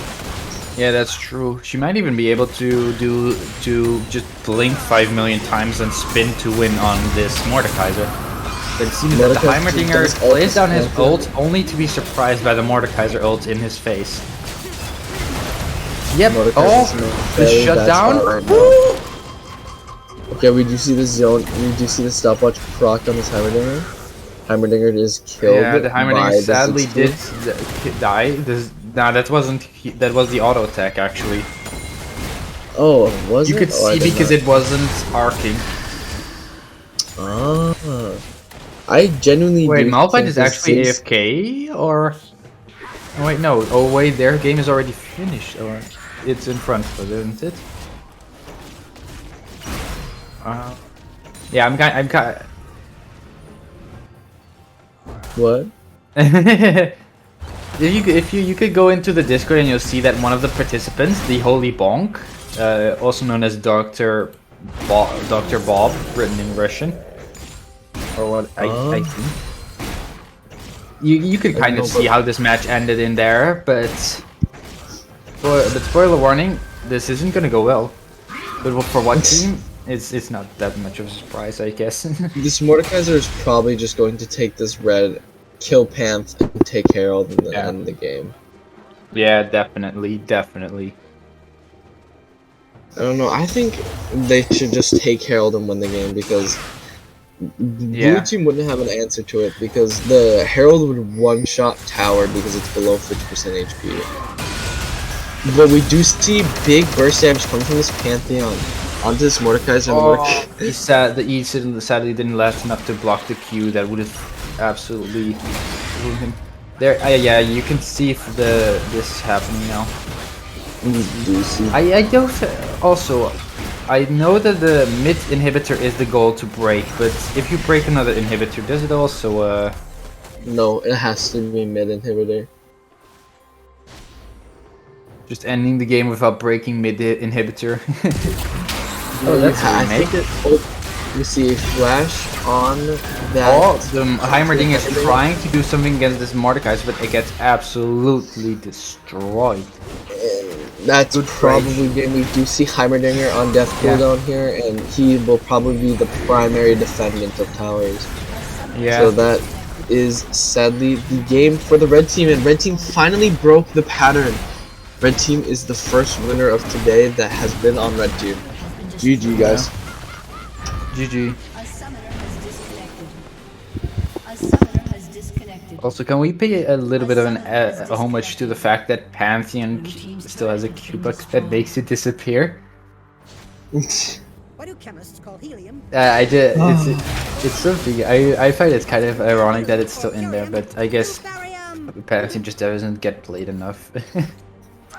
And I don't know. I think Riot should just make all their characters, work. Because at first they added Viego. That option went out of the window the moment they added Viego. To be honest, true. A lot of Riot's new characters are just so much stronger than the older characters. Like Ahri. Yeah, I mean, Vex is actually fine in my eyes, but just overtuned numbers. I think Vex does too much damage, but I think Action is fair. But my friend cannot stand Action. Yeah, it's the same. Yeah, it is like Action is a classic example of how to overdo a champ, but make it so weak that it's still balanced. Like his passives are all that's carrying that champ. His ratios and stats Exactly. are below garbage. Well, his ratios are good, but his Yeah. stats are atomically garbage. It is, it's ridiculous. So It's I don't laughable. know. It's like you're watching a sad joke. It is very sad. I mean, but like And then Ari you have passive is Samira. just awesome. Mm. See, I play Samira, but I like to say that Samira is actually a bad character. She's bad compared to the other ADCs because like Jinx is so good. I like not who else is really good right now. I'm blanking completely. Um, Jin is really good. Jin has movement and root. Oh, and Draven is starting to be really good right now, and Tristana is also really good. And I cannot. I hate playing Samira into like a Jinx. It's ridiculous. yeah, the longer range is just gonna absolutely ruin you. We do see a Jax ban. Funnily enough, Samira went from one of those 200-year broken champs like Aphelios to. I don't think she's balanced right now because her ult is yes. Seriously, But what do you do with that? her E, she has no form of escape because her W is a 30-second cooldown, and you can't like. Yeah, you can like maybe block like a route when you're running away. But, like her E, it used to be like to enemy minions, to ally minions, to allies, and to Yeah, but that enemies. was Now, too powerful. yeah, but now it's only to like enemies and like Ally. enemy minions. Yeah, I like that change, but this text is that Samira can do absolutely no damage with auto attacks, and then just press R and delete an entire team. It's the facts. Samira, I don't know. Samira is just one of those characters that, you know, They don't know if what they she did with her. They just literally threw things together and made it worse. if she gets fed, she's really good. But like if she isn't good at all. She has no team like equipment or either. But like Yeah. with Jinx can lose lane and win the game because she has like a full map R and like her and the fact that her rockets have a really strong AD ratio. So we do see the Mordekaiser from last game being played again by the same player here. So Yeah. I think that's the same Mordekaiser. it is the same Mordekaiser from last game. It'll be very interesting to see if he has the same strategy. Yeah. Since we didn't follow this team from the start, I'm kind of wondering what we'll see from them. Because we know they can place Jackson Ziggs, and they kind of and they're Anivia. Okay, I can see why they ban the enemy team's bans or the red team's bans were because those champs are just not fun to play against. Let's just not go Very around fair. it. Those are not But fun. Red Team didn't find it necessary to ban this guy's Mordekaiser, so it's going to be interesting to see if this Mordekaiser just builds again. We do see another Ziggs coming from Voltos, but we do see a Renekton pick instead of the Jax. It seems like this Renekton player is a top laner, and it does seem like this Mordekaiser is a jungler player, so very interesting Yeah. to see this. I don't know how good the thingy how good Renekton is here though. Doesn't I think seem like Renekton we will be can. good. I don't know. It seems like I guess the Renekton dash E can just remove the Malzahar spell shield, but I don't I think know. Renekton will be good against Volibear. Yeah, yeah, maybe. I don't exactly know. I don't play. I don't know the matchups good enough to actually comment on that one. But oh, that's EUNE. Oh, why Here did we they pick go, a EUNE guys. into a Renekton? What are they doing? EUNE is just good. I think Wait, what? we They see the switched their characters? Ziggs Hold up. Malphite switch. What was that an accident? Because I'm pretty sure this Malphite was the Maltos guy. No. It was the Maltos was the Ziggs. The Valtos was the Murder and the Mana. I can't speak. Yeah, Manolitos was the Ziggs. Okay, well, I didn't know that. I thought it was the other way around. That's why I got super confused. Same. Well, we at the very least we can say that the Renekton is absolutely gonna stomp or curb stomp the EUNE if he appears in a lane. Yone is still really good though. Yone is one of those characters Yeah. that kind of he's a little free. He's pretty good. He's pretty solid. Yeah, I don't understand why this character is just allowed to be like this, but Riot also doesn't fix like half their characters, so whatever. Very fair. It's very true. I'm gonna go find something to munch on while I'm. The same thing I did. All right, then we'll see you in the guys in the match and commentate further then.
Welcome to Summoner's We are Rift. back.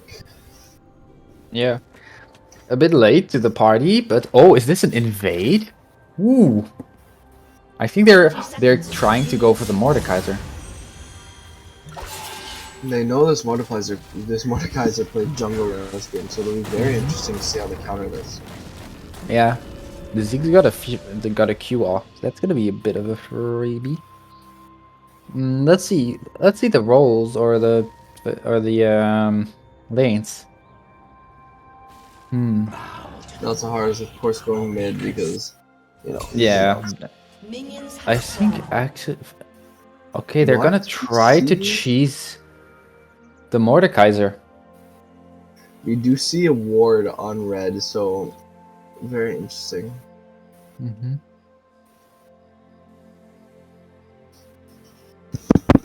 I think they're gonna steal Mordekaiser's topside jungle. I don't know if Volibear can solo it without smite. So Nah, I think actually the Volibear is leaving. He's recalling and going bot lane. Interesting.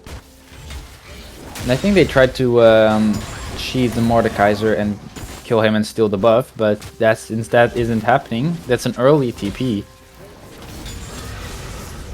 very interesting.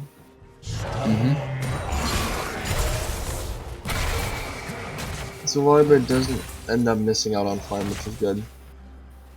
Yeah. It's kind of interesting. I don't know the exact matchup for this, but it seems like I think Volibear could definitely win this. Oh, he gets the level 2 first, and oh, that's a lot of damage. How is Renekton ever going to financially recover from this? I don't know, but the Renekton does have life, like healing on his Q. on his Q, yeah, on his rage to Q. So it'll be very interesting. And if he Q's right here, he'll probably get a lot of HP back. Yep. Yeah, would you look at that? Now what's I'm kind of curious to see though. realistically evil. Yeah. Oh, this Ziggs is kind of messing up the Malzahar. And this is also the second Malzahar we've seen, I think. Have we? No, I don't think we have not seen we haven't seen another. Well, wait, no, somebody was hovering it, my bad. Yes, but we do. But this is a horrible matchup for this Malzahar because this Ziggs can literally just destroy his like black shield in like seconds because the fact that his abilities have so much range and like diversity that this Malzahar will never have a shield up ever again for the rest of this fight. Yeah, I can practically say that that's very true. This is EUNE playing against the Mordekaiser. Seems like the Renekton had to back off from the Volibear. So Volibear actually wins from Renekton early game. That's kind of funny, considering that Renekton is supposed to be really strong early. But this Mordekaiser though, absolutely clapping. This EUNE, what is this EUNE going to do? He does have amplified Q. Oh, he only takes 10 that was amplified so Q. close. Those were very interesting trades. I think if this EUNE pursued it, he could have won that.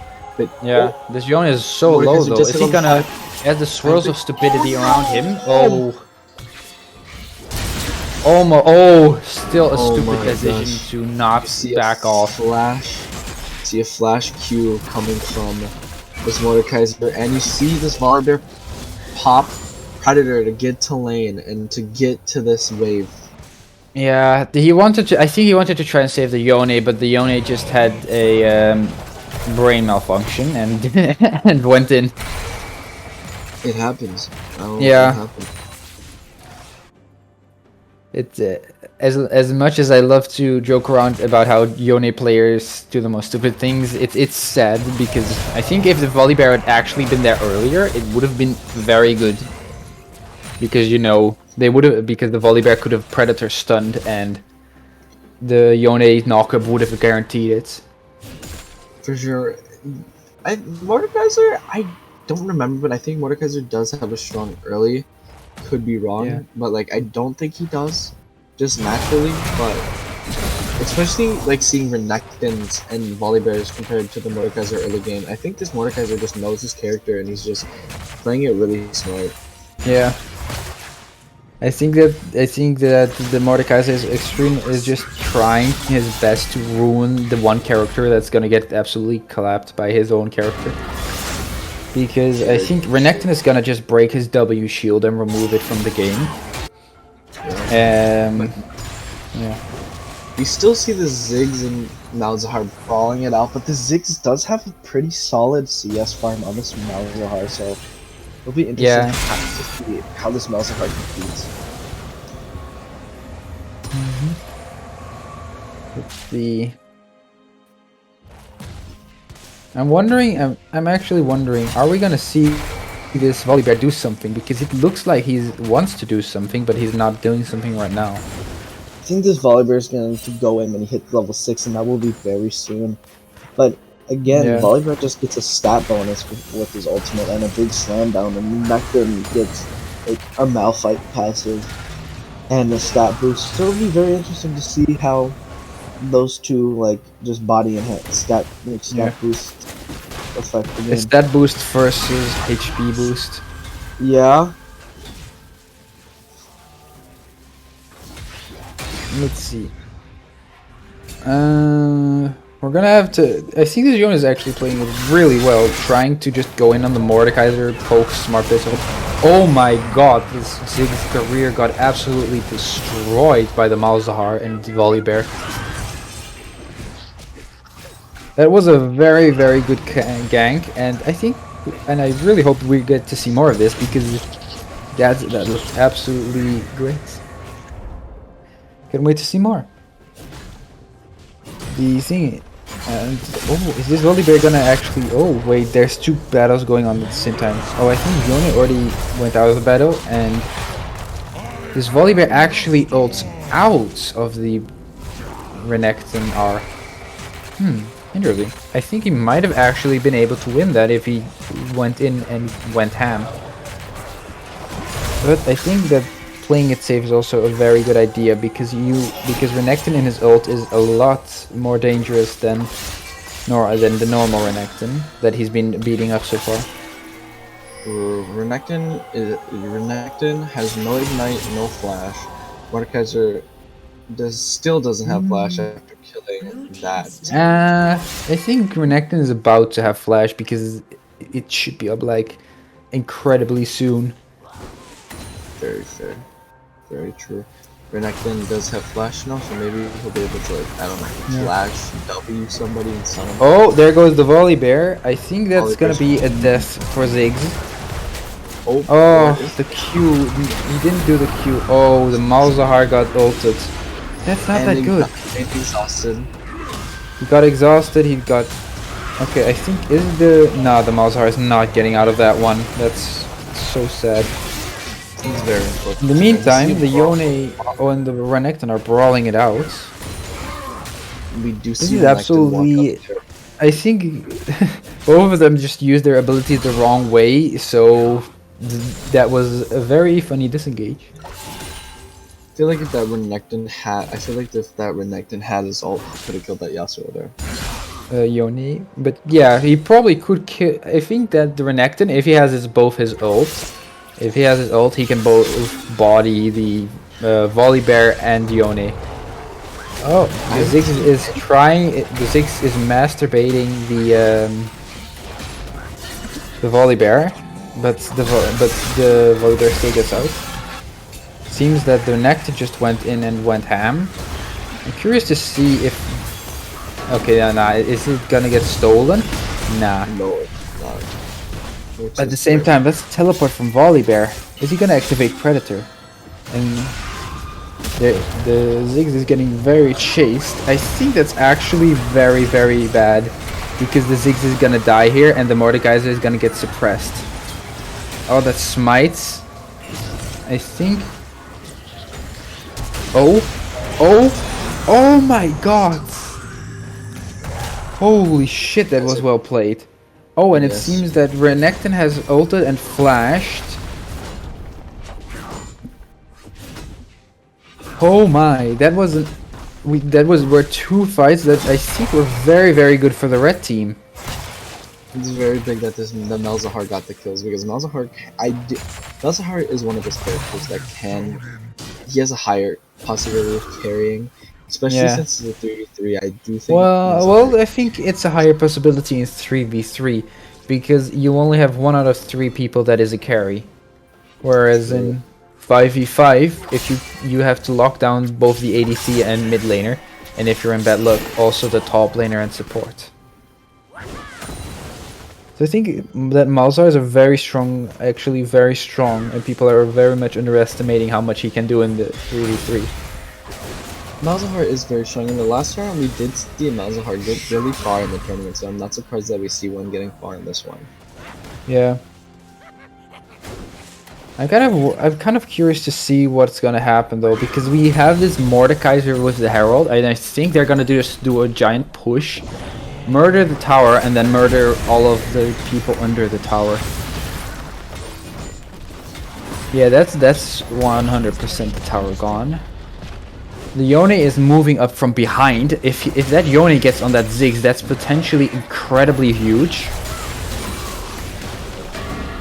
That Yone is walking into the Renekton. It's gonna go down right here. The Yone a bit hesitant to do something. The Malzahar got killed and ignited, ulted and killed. Oh no, I think this might be very bad for either. This might go very bad for either team, depending on who uses what right now. Oh my god. Oh my god. The blue team absolutely outplays. I think that's extremely bad for the red team. Because now they have yeah. This blue team is such a large gold. They have like 3,500 gold on this enemy team. I think that this blue team also has played more together, like more than once, if I'm being honest. They just play together fluidly, if you get what I mean. I totally get what you're saying. I mean, especially in a 3v3 tournament, like teamwork is very important. So it's very good to see the fact that all these teams are like working very well together, and then you can see what teams aren't working so well together, and it kind of shows in the results. Yeah, I think that this team, that the red team, the Volibear and Malzahar are working together pretty well, I think. I don't know. I don't really know about the Yone though, because he seems to be a bit more split pushing slash away. I don't know why split pushing. Yone is definitely needed. Oh, that's oh my god! The Malzahar almost died, and this is very bad for the Mordekaiser. We see this Mordekaiser no longer can compete with this volleyball. I think the Yone is trying his best, but I think he's just not getting that much done. And he should really recall, but the Renekton is keeping his attention focused on him. I think we might actually see Renekton tower dive right here, because okay, no, the Renekton definitely wanted to tower dive to stop the recall. But if this continues a little bit, the Ziggs will be able to nuke down the tower. I mean, Ziggs has so much range, and can just be such a problem when it comes to like. Yeah, this Renekton is also being a problem, murdering the Yone, but the Yone barely gets out by using his ult. I think this might be actually be the ending split, because they can't really stop all of them. Look, the tower is gone, and now they're murdering the poor Malzahar. Very unfortunate. Yeah, I think this is the end. I don't see how they can actually recover from this. Oh, the Yone. The Mordekaiser kills. Okay, yeah, the Mordekaiser just absolutely annihilates. Yeah. That's it. Absolutely amazing. That is the end of the game. Yeah, very unfortunate. blue team. You see the fact that Ziggs Ziggs is consistently winning every match that we see him in, so it'll be Yeah, very the interesting. same for Mordekaiser. Mordekaiser is just getting ahead because he's also jungling and then using that lead to just absolutely demolish anybody he's up against. It's very true. This Mordekaiser walking into lane with a red buff can be very large, so I'm not Yeah, surprised that he is winning these fights early game. it's not really that much of a surprise to me because a lot of people underestimate how much damage red buff actually does. It's absolutely atrocious to play against somebody with a red buff because the bonus true damage alongside the fact that he heals more and burns you. A lot of people underestimate that damage. It's very true. I mean, I don't really. I play. I mean, I never really get red buff, so I don't really notice like red buff and whatnot. So Yeah. Oh, it seems we're gonna be. It seems we're gonna have to see how much we can do. I wonder when the next rounds will start because I'm just looking at this and wait, there's actually already a team in the finals? Hold on.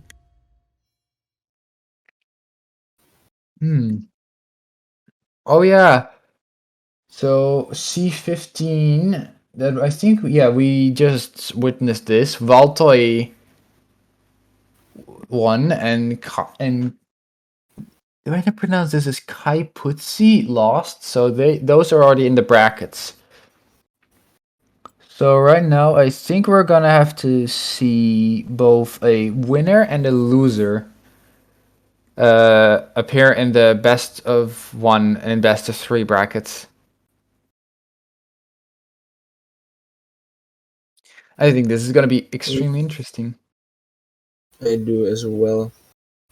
We haven't really seen any other different strategies other than tanking. I mean, other than jungling, but it'll be interesting to see if we see a different strategy in this future. Yeah, it will be interesting because I absolutely love the way this Mordekaiser just does both the jungle and the lane, and he keeps such a good balance as well. I mean, yeah, for sure. I mean, he's just Mordekaiser's definitely been the MVP in the last few of his games because he's gotten objectives and he's just competing with lane. Like Yeah. that Yon was in lane the entirety of the game, and he still ended up like losing lane or whatever.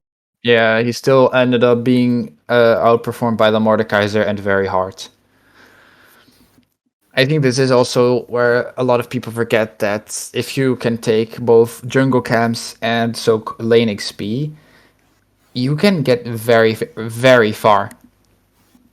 And the Ziggs Mordekaiser are absolutely demolishing any matchup so far. So I'm kind of curious to see if there is going to be a Mordekaiser and Ziggs ban, and if they're going to do a different strategy.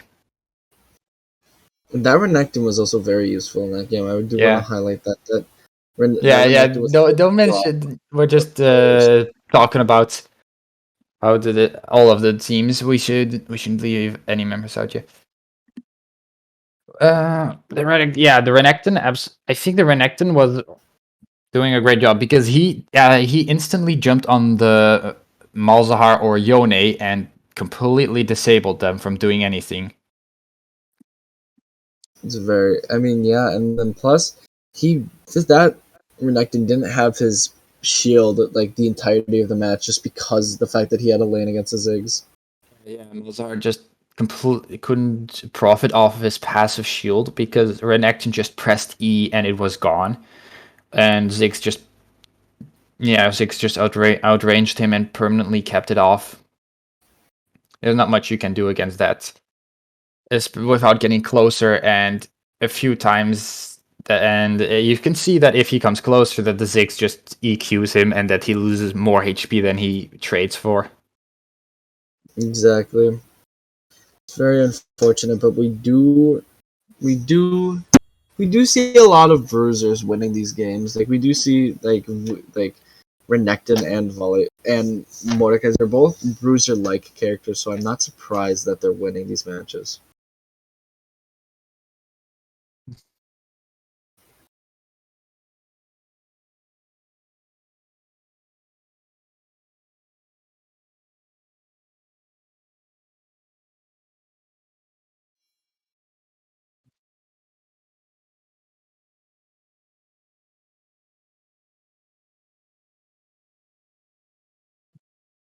Right. One of my. It seems one of my comments about baiting wasn't. It was a bit out of place. Sorry for that. Uh, hopefully Twitch doesn't come around. Let's see.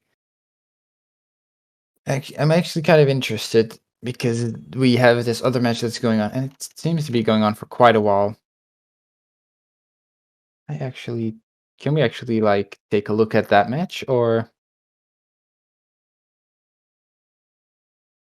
just the champions that they are playing?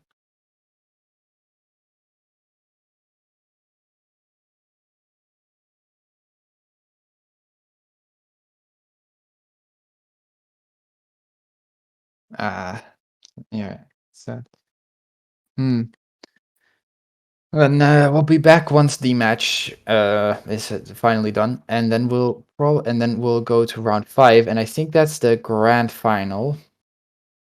Or I think it's the finals of winners, and then we have to do Yeah. like the finals Oh of yeah, losers. then we have the finals of winners, and then we still need to do both the finals of winners, losers, and grand finals. Who gets Yep. first, second, third, fourth?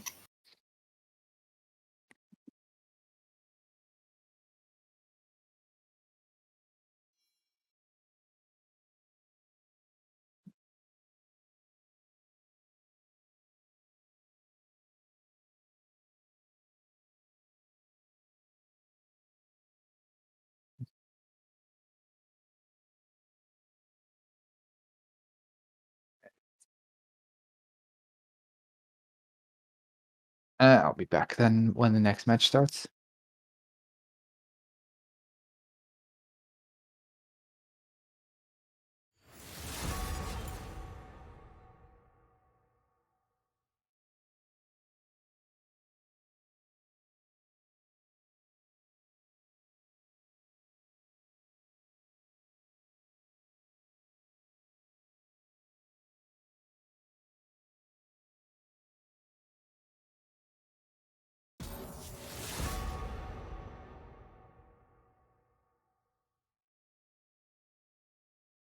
Right, and we are back with a new match. Let's see what we have here. So these are two new teams from I think the loser brackets. I'm not entirely sure.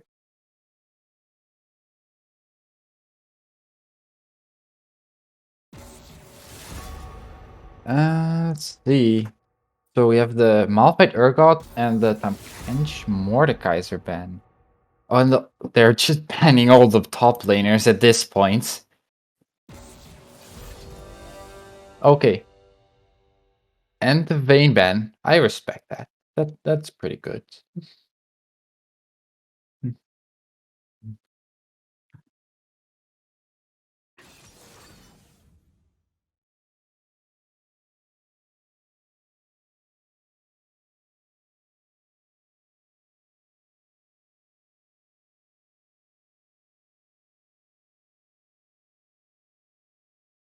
The volley bear pick. That's I can't really commentate on this as yet because this is kind of two new teams and I've not seen their previous matches just yet.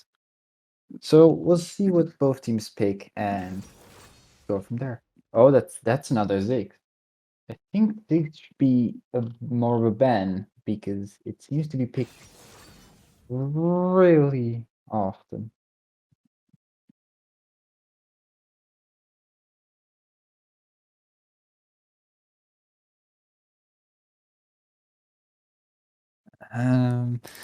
That's a cannon. Oh, that's interesting.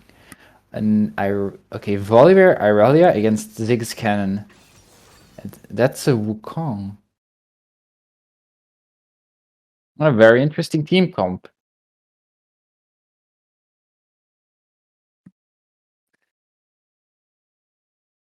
Hmm. Let's see, what will be the final pick for the red team? Mundo. Well, that's a pretty good pick, considering that they will probably go in in a team fight and use all their CC instantly. Let's see. I think Irelia is probably going to go mid against Ziggs. Wukong against Mundo and Volibear against Cannon. If I had to guess, that is. And I think, oh wait, there's actually a switch in champs as well. Last minute. Interesting.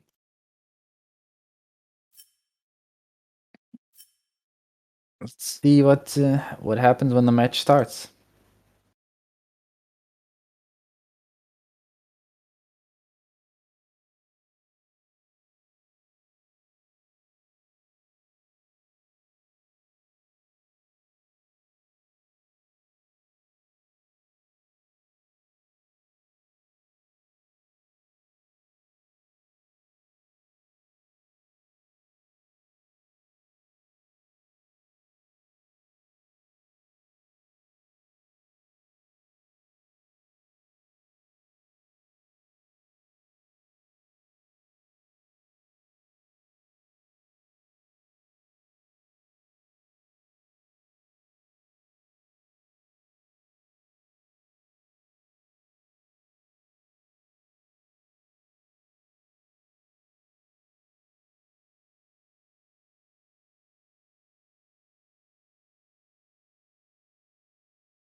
Okay, guys, we are back.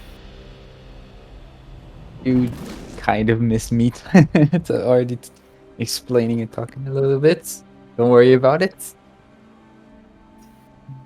Let's see. Let's continue. I had to do something. My bad, guys. I apologize. We're back for this game. Let's see. So I'm curious to see which lanes will be occupied by who.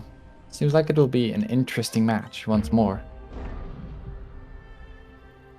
Ziggs will probably just go mid lane because he's Ziggs. Kennen will probably go top or Yeah. something like that. I don't know. Welcome to Summoner's Rift. We do see the Ziggs taking tier. It's the first time I've seen the Ziggs take tier this game. 30 seconds until minions Yeah. spawn. I think it's gonna be a very interesting match though. Because we have these 3 bruiser characters and the Volibear with Smite, another person with Smite, and that will most like no way. We see a successful invade from the blue team. Now let's see if they can stick it. My guess is Wukong will be going top, Irelia mid, and Volibear in the bot lane. Minions have Yeah. spawned.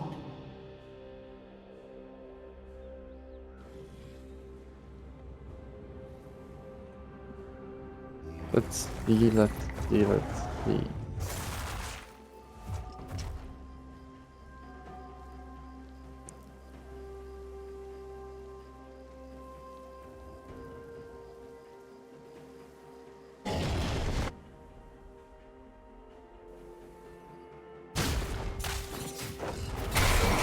see. Okay, there. So the Volibear is starting on their blue, and Aurelia's leashing him.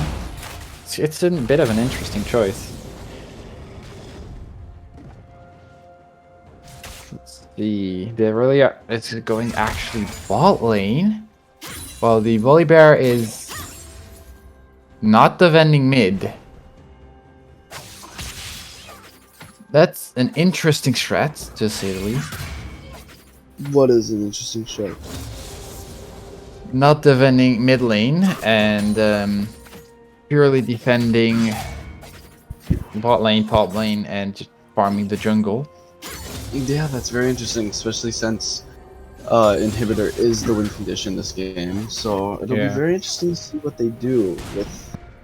Oh, he's actually full. Oh, okay. He just grabbed double buff, and now he's going in mid. Okay, that's good. Yeah. Okay, we see. You see the Irelia doing Irelia things. I think that the Mundo isn't dead. The Mundo, I think he saw his life flash before his eyes real quick because that was a 4-stack Irelia auto attacking you.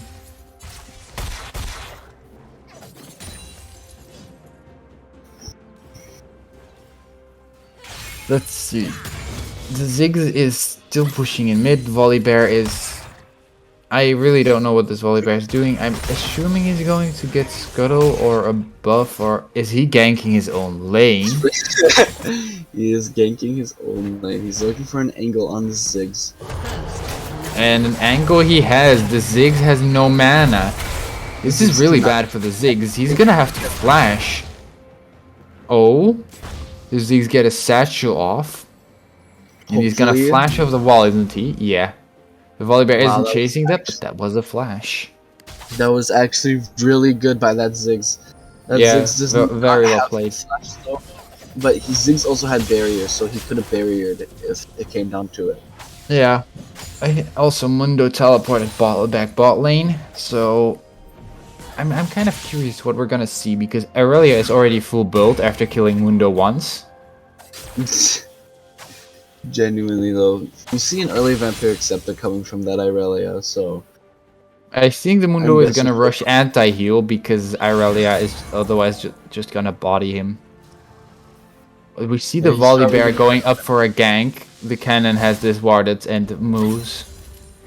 The Aurelia is carefully chipping away at this wave so the Mundo gets pushed into her. I think this Mundo might die again soon.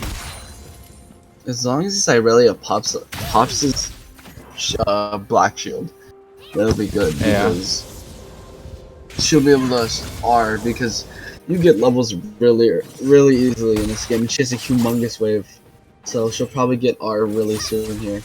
Yeah. But she's also very close to 5 stacks, so I could definitely see her just double dashing only to body the Mundo while he tries to run. we see Ziggs just pounding tower down and already Yeah, getting first. I think 5 that minutes. their strategy is just trying to get as much out of the early game as possible and ignoring mid because this Ziggs is not doing any damage. I think we You can see both agree on Volibear that. come back mid here, uses flash, and Ziggs gets out of here with a satchel. Volibear does not have flash here. I do not know if that was. I don't think that was a good trade there. Okay, Mundo gets a shield was either. popped. Oh, look at that! I think that this Mundo might just be the end for Mundo. Touchdown. Oh, Very almost. Mundo does end up getting away though, but he had the flash there, which is really unfortunate. Yeah, I'm definitely looking forward to this match because this seems like such an interesting team comp. Because we have these 3 bruisers that don't have any range. We have Ziggs for breaking turrets, Cannon to kind of shut them down if they jump on them, and Mundo just does his own thing. To be fair, Wukong does have one of the best engages in the game, so we're probably going to rely on that to close the gap in between the range difference. If I'm gonna, yeah, that's why I think Cannon is actually really great here, because even if the Wukong WE ults onto them, see a big gank in the bot lane. Here we see oh my god, it still doesn't work, and the Mundo pops ulti just so the dive absolutely flops. The Volibear though gets a sheen. The Volibear was Volibear. I think waited. The Volibear also was level 5, so should have maybe waited till his level 6 to shut down that tower. Because I think if they would have actually waited for Volibear's ult and then just power dove, then it would have been much better because the tower wouldn't kill the Volibear. It's really difficult to see which team will win this because it's 1-1. Both of them are kind of even. Yeah, the gold there's not a big gold difference except the fact that this Volibear is farming this jungle consistently. Yeah. It's also that I'm just looking at this and I'm seeing like there's also not that much of a level gap. Yeah, well, for the Wukong and Volibear, but the Wukong has been forced to just sit under tower because of the cannon. And the Volibear is more on lane than in the jungle, so his XP gain is a bit hurts. Exactly, but we do see a lane swap with this Irelia and Volibear. This Irelia is gonna stay mid and see if she can get any kills on this Ziggs. When Volibear is just probably gonna farm bot lane and prioritize jungle. Mundo, instead of backing and buying a Bramble Vest, he does buy a Bambi Cinder, which was very interesting. Yeah. Because maybe he chose to buy Bambi Cinder instead of Bramble because he's no longer laning the Irelia. Yeah, that will make. Oh, he's actually doing the dragon. Oh, he's sneaking a dragon. That's the second time we've seen a dragon being done in this game. Or in this series.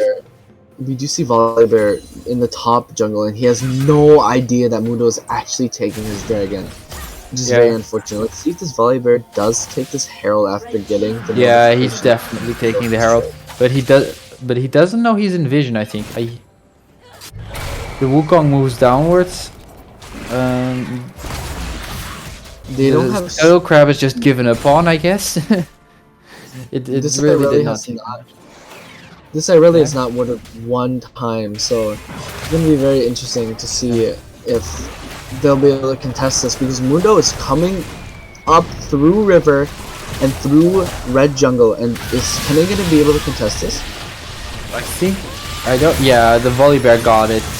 Volibear got it, and Kennen has... Oh no, that Volibear missed his ulti, so... Irelia flashes onto the Ziggs, Ziggs has to flash out of there, and then this Mundo is just...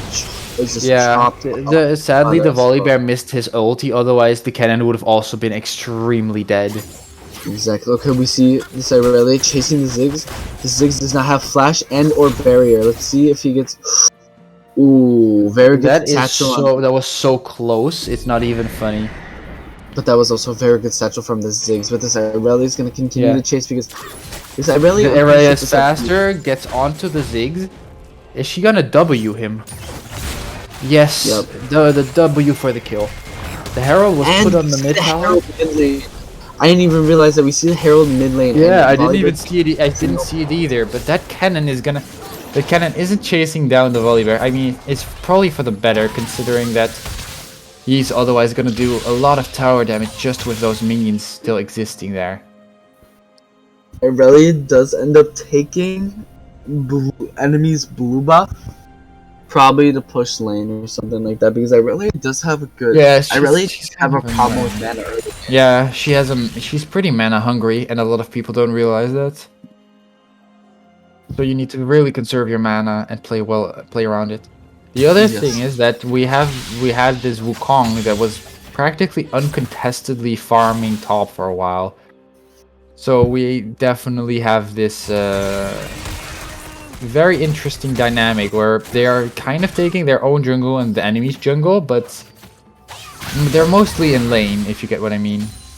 Very true. This Wukong is continuously trying to get some damage onto this cannon, but we do see It kind of Wukong- is working, but at the same time, I don't really see it working that well. It's like this Wukong just has to be careful because this cannon does have ignite and the Wukong does not. So it'll be very Yeah. interesting.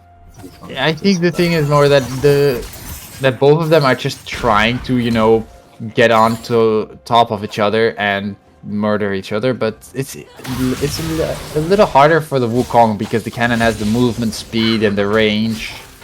Exactly, but this Irelia keeps taking these little brawls with Ziggs, but Ziggs literally just can't do anything about it. It's a long range character, and once Irelia gets there, he really can't do anything else. Yeah, I see. Yeah, now that Ziggs is up against Aurelia, he's doing marginally worse. Oh, the Wukong blocking the Big engagement with the Wukong. guy from getting cannon, and then he still dies to ignite. But I think that's pretty worth it. I mean, I'm pretty sure this Wukong is ahead in farm. Is Yeah, ahead in farm, so that is possibly very worth it. It takes, Cannon doesn't have flash, but Wukong kept flash and kept TP, so that could be very, very, very good for the upcoming fight. Yeah. Because if Cannon can't close that gap. actually, Cannon. I think Cannon also flashed. No, he didn't. He ignited, but still. Oh, that is the first turret. That's a 610 gold for the Irelia. That's already kind of fed. I think that this Irelia is just gonna curb stomp them. It's not There is really now- that much of a surprise. Look, she's 201 and has a 350 gold bounty. I don't think she's stoppable right now. Oh my gosh. Holy, she's absolutely murdering this cannon. Moving. She has the moves like Jagger. Cannon had to back up on. Yeah. Cannon had to back up where he was going to die. The Ziggs is just playing away very, very well. But this Yeah. Irelia just back up. And she has the most farm in the game. And she's been lane swapped once. So that's very impressive for her to keep that. Yeah, it's very impressive for this Aurelia to be so present and thick on all enemies who come to mid lane. But they can't really, and even though it's close, it doesn't really feel that close because she can just heal up so much with only a Vamp Scepter. Exactly. But we do see Mundo finally grabbing Bramble Vest for this Volibear and Irelia, and this Volibear does decide to start Clouddrake. Yeah, it's kind of interesting to see because I really wish I could see the previous matches because I'm kind of curious if this Aurelia carried the previous matches, or if the Aurelia even played Aurelia. I don't remember there being an I think there was one Irelia last 3v3 tournament, but I do not quite remember. Yeah, I think this match is gonna be. It's starting to be a little bit one-sided, and I think it's gonna get more and more one-sided. On the other hand, dragons are being taken by this team, or both teams actually, which surprises me a bit. In the winners bracket, we Yeah. only had the team with the jungle Mordekaiser who took like 1 Drake in the 2-3 matches we spectated them. Exactly, and we do see this Irelia does hit her power spike, and she does have Bork and Merc Treads now, so that'll Yeah. be pretty big. She'll be taking reduced damage against this Ziggs and Kennen, and won't be stunned for as long against this Yeah. Kennen. And now the fact that plates have fallen, Wukong will be doing so much tower damage, it's not even funny. Yeah, that's true. Oh, they're trying to double gang her, but she gets out. Has been destroyed. She does get out there, but I don't know what Mundo's just roaming around the map right now. Yeah. But it looks like he's going top lane, so we'll see. Yeah, he's farming in his own jungle, probably to prevent Volibear from taking it. Something tells me that these two are gonna just look. The Volibear took the Volibear can't take the topside jungle right now, and as a result of that, he really doesn't have that much to do. My real question is, are they gonna contest this new Herald though? Because you know, if the blue team gets the Herald again, it's gonna be very, very close to actually an end.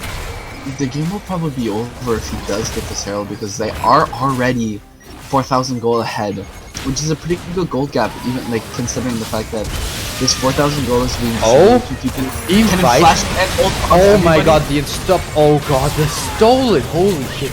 But this So might not be trying good. to get- Oh my god, they got aced. Team double kill. That is a team wipe coming from the Yeah, blue I team, and can I Elliot just comment wants on out. this Volibear? This Volibear just used his ult to cancel the cannon stun. Exactly, Absolute that mad was- lad. But we do see a flash combo Yeah. with the Cannon R. We which see, is really yeah, cool. we see the flash ignite on cannon being popped. We see the flash and barrier being popped from Ziggs, and the only thing the blue team really popped was their ults. So they still have that summoner spell advantage, and I wonder if that's gonna make a Volibear does difference have here. flash.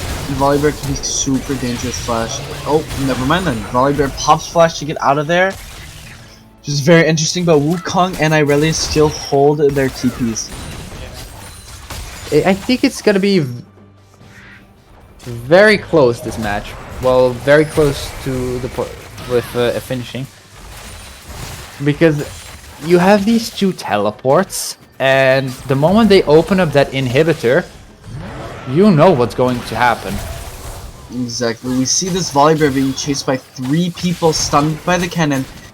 Okay, he tries to get some poke on this cannon, but the Mundo is cutting him off. This Volibear really has no idea where to go. Gets stunned. Maybe gets a kill on the cannon. Oh Doesn't my get the- god, that was that It's a- cannon lived on just if the Volibear had a red buff there, that cannon would have been so dead. Exactly. It's not even funny. Now Mundo gets the big Oh, shot there's on an that. Irelia coming here that's absolutely gonna butcher this Mundo. Just not even funny how much damage she does. But she did pop TP for that, but Wukong's still holding TP and she's taking some tower Yeah. shots. The Ziggs does have Herald. The Ziggs does have purple back, so he gets free backs for like that only are like 3 Yeah. seconds long. But Mundo decides to walk back to Fountain instead of calling, so I think it was wonder because if he the was Ziggs- very scared of getting dove under the towers or between the towers, because that Irelia could very, very easily kill him. Especially Yes, with that Irelia blue buff. exactly. And Irelia also has also has ultimate, so I think, So- oh, they're gonna try and engage on this. Irelia, though, has lost her thing. Oh no, this is so bad for the Wukong engages on the back line. Oh my god, I Cannon cannot do anything. Oh my gosh, no, Volibear they gets can't do big anything. This damage master, please. And that is the end of this match. The triple kill for the Volibear, and now I think they're just gonna run at the... Oh? FF, I think. Oh, I see. Yeah, that's an FF. Oh, wow. Very good, guys. That was very, very good. Very At good. the end of the game, there was a 7,000 gold lead from that Yeah, blue team. it's actually it's really surprising how those little bits and snowball pieces make for an insanely big snowball. Hull. Because in a Mm, that- 5... That last fight, we saw that Wukong engage on the back line of that red team, and they just couldn't do anything, especially since Kennen didn't have any procs on that Wukong, so he literally just got a humongous ult on the back line for free. Yeah, it's absolutely going ham. You can see, especially in these 3v3 battles, you can see what a gold lead does. The fact that every time a team starts to get a gold lead, they start to win fights. And when they start to win fights, they get a bigger gold lead and they win. This is a big old snowball effect, yeah. Yeah. Well, till next time, I guess. Till next time. Bye bye. Bye. See ya.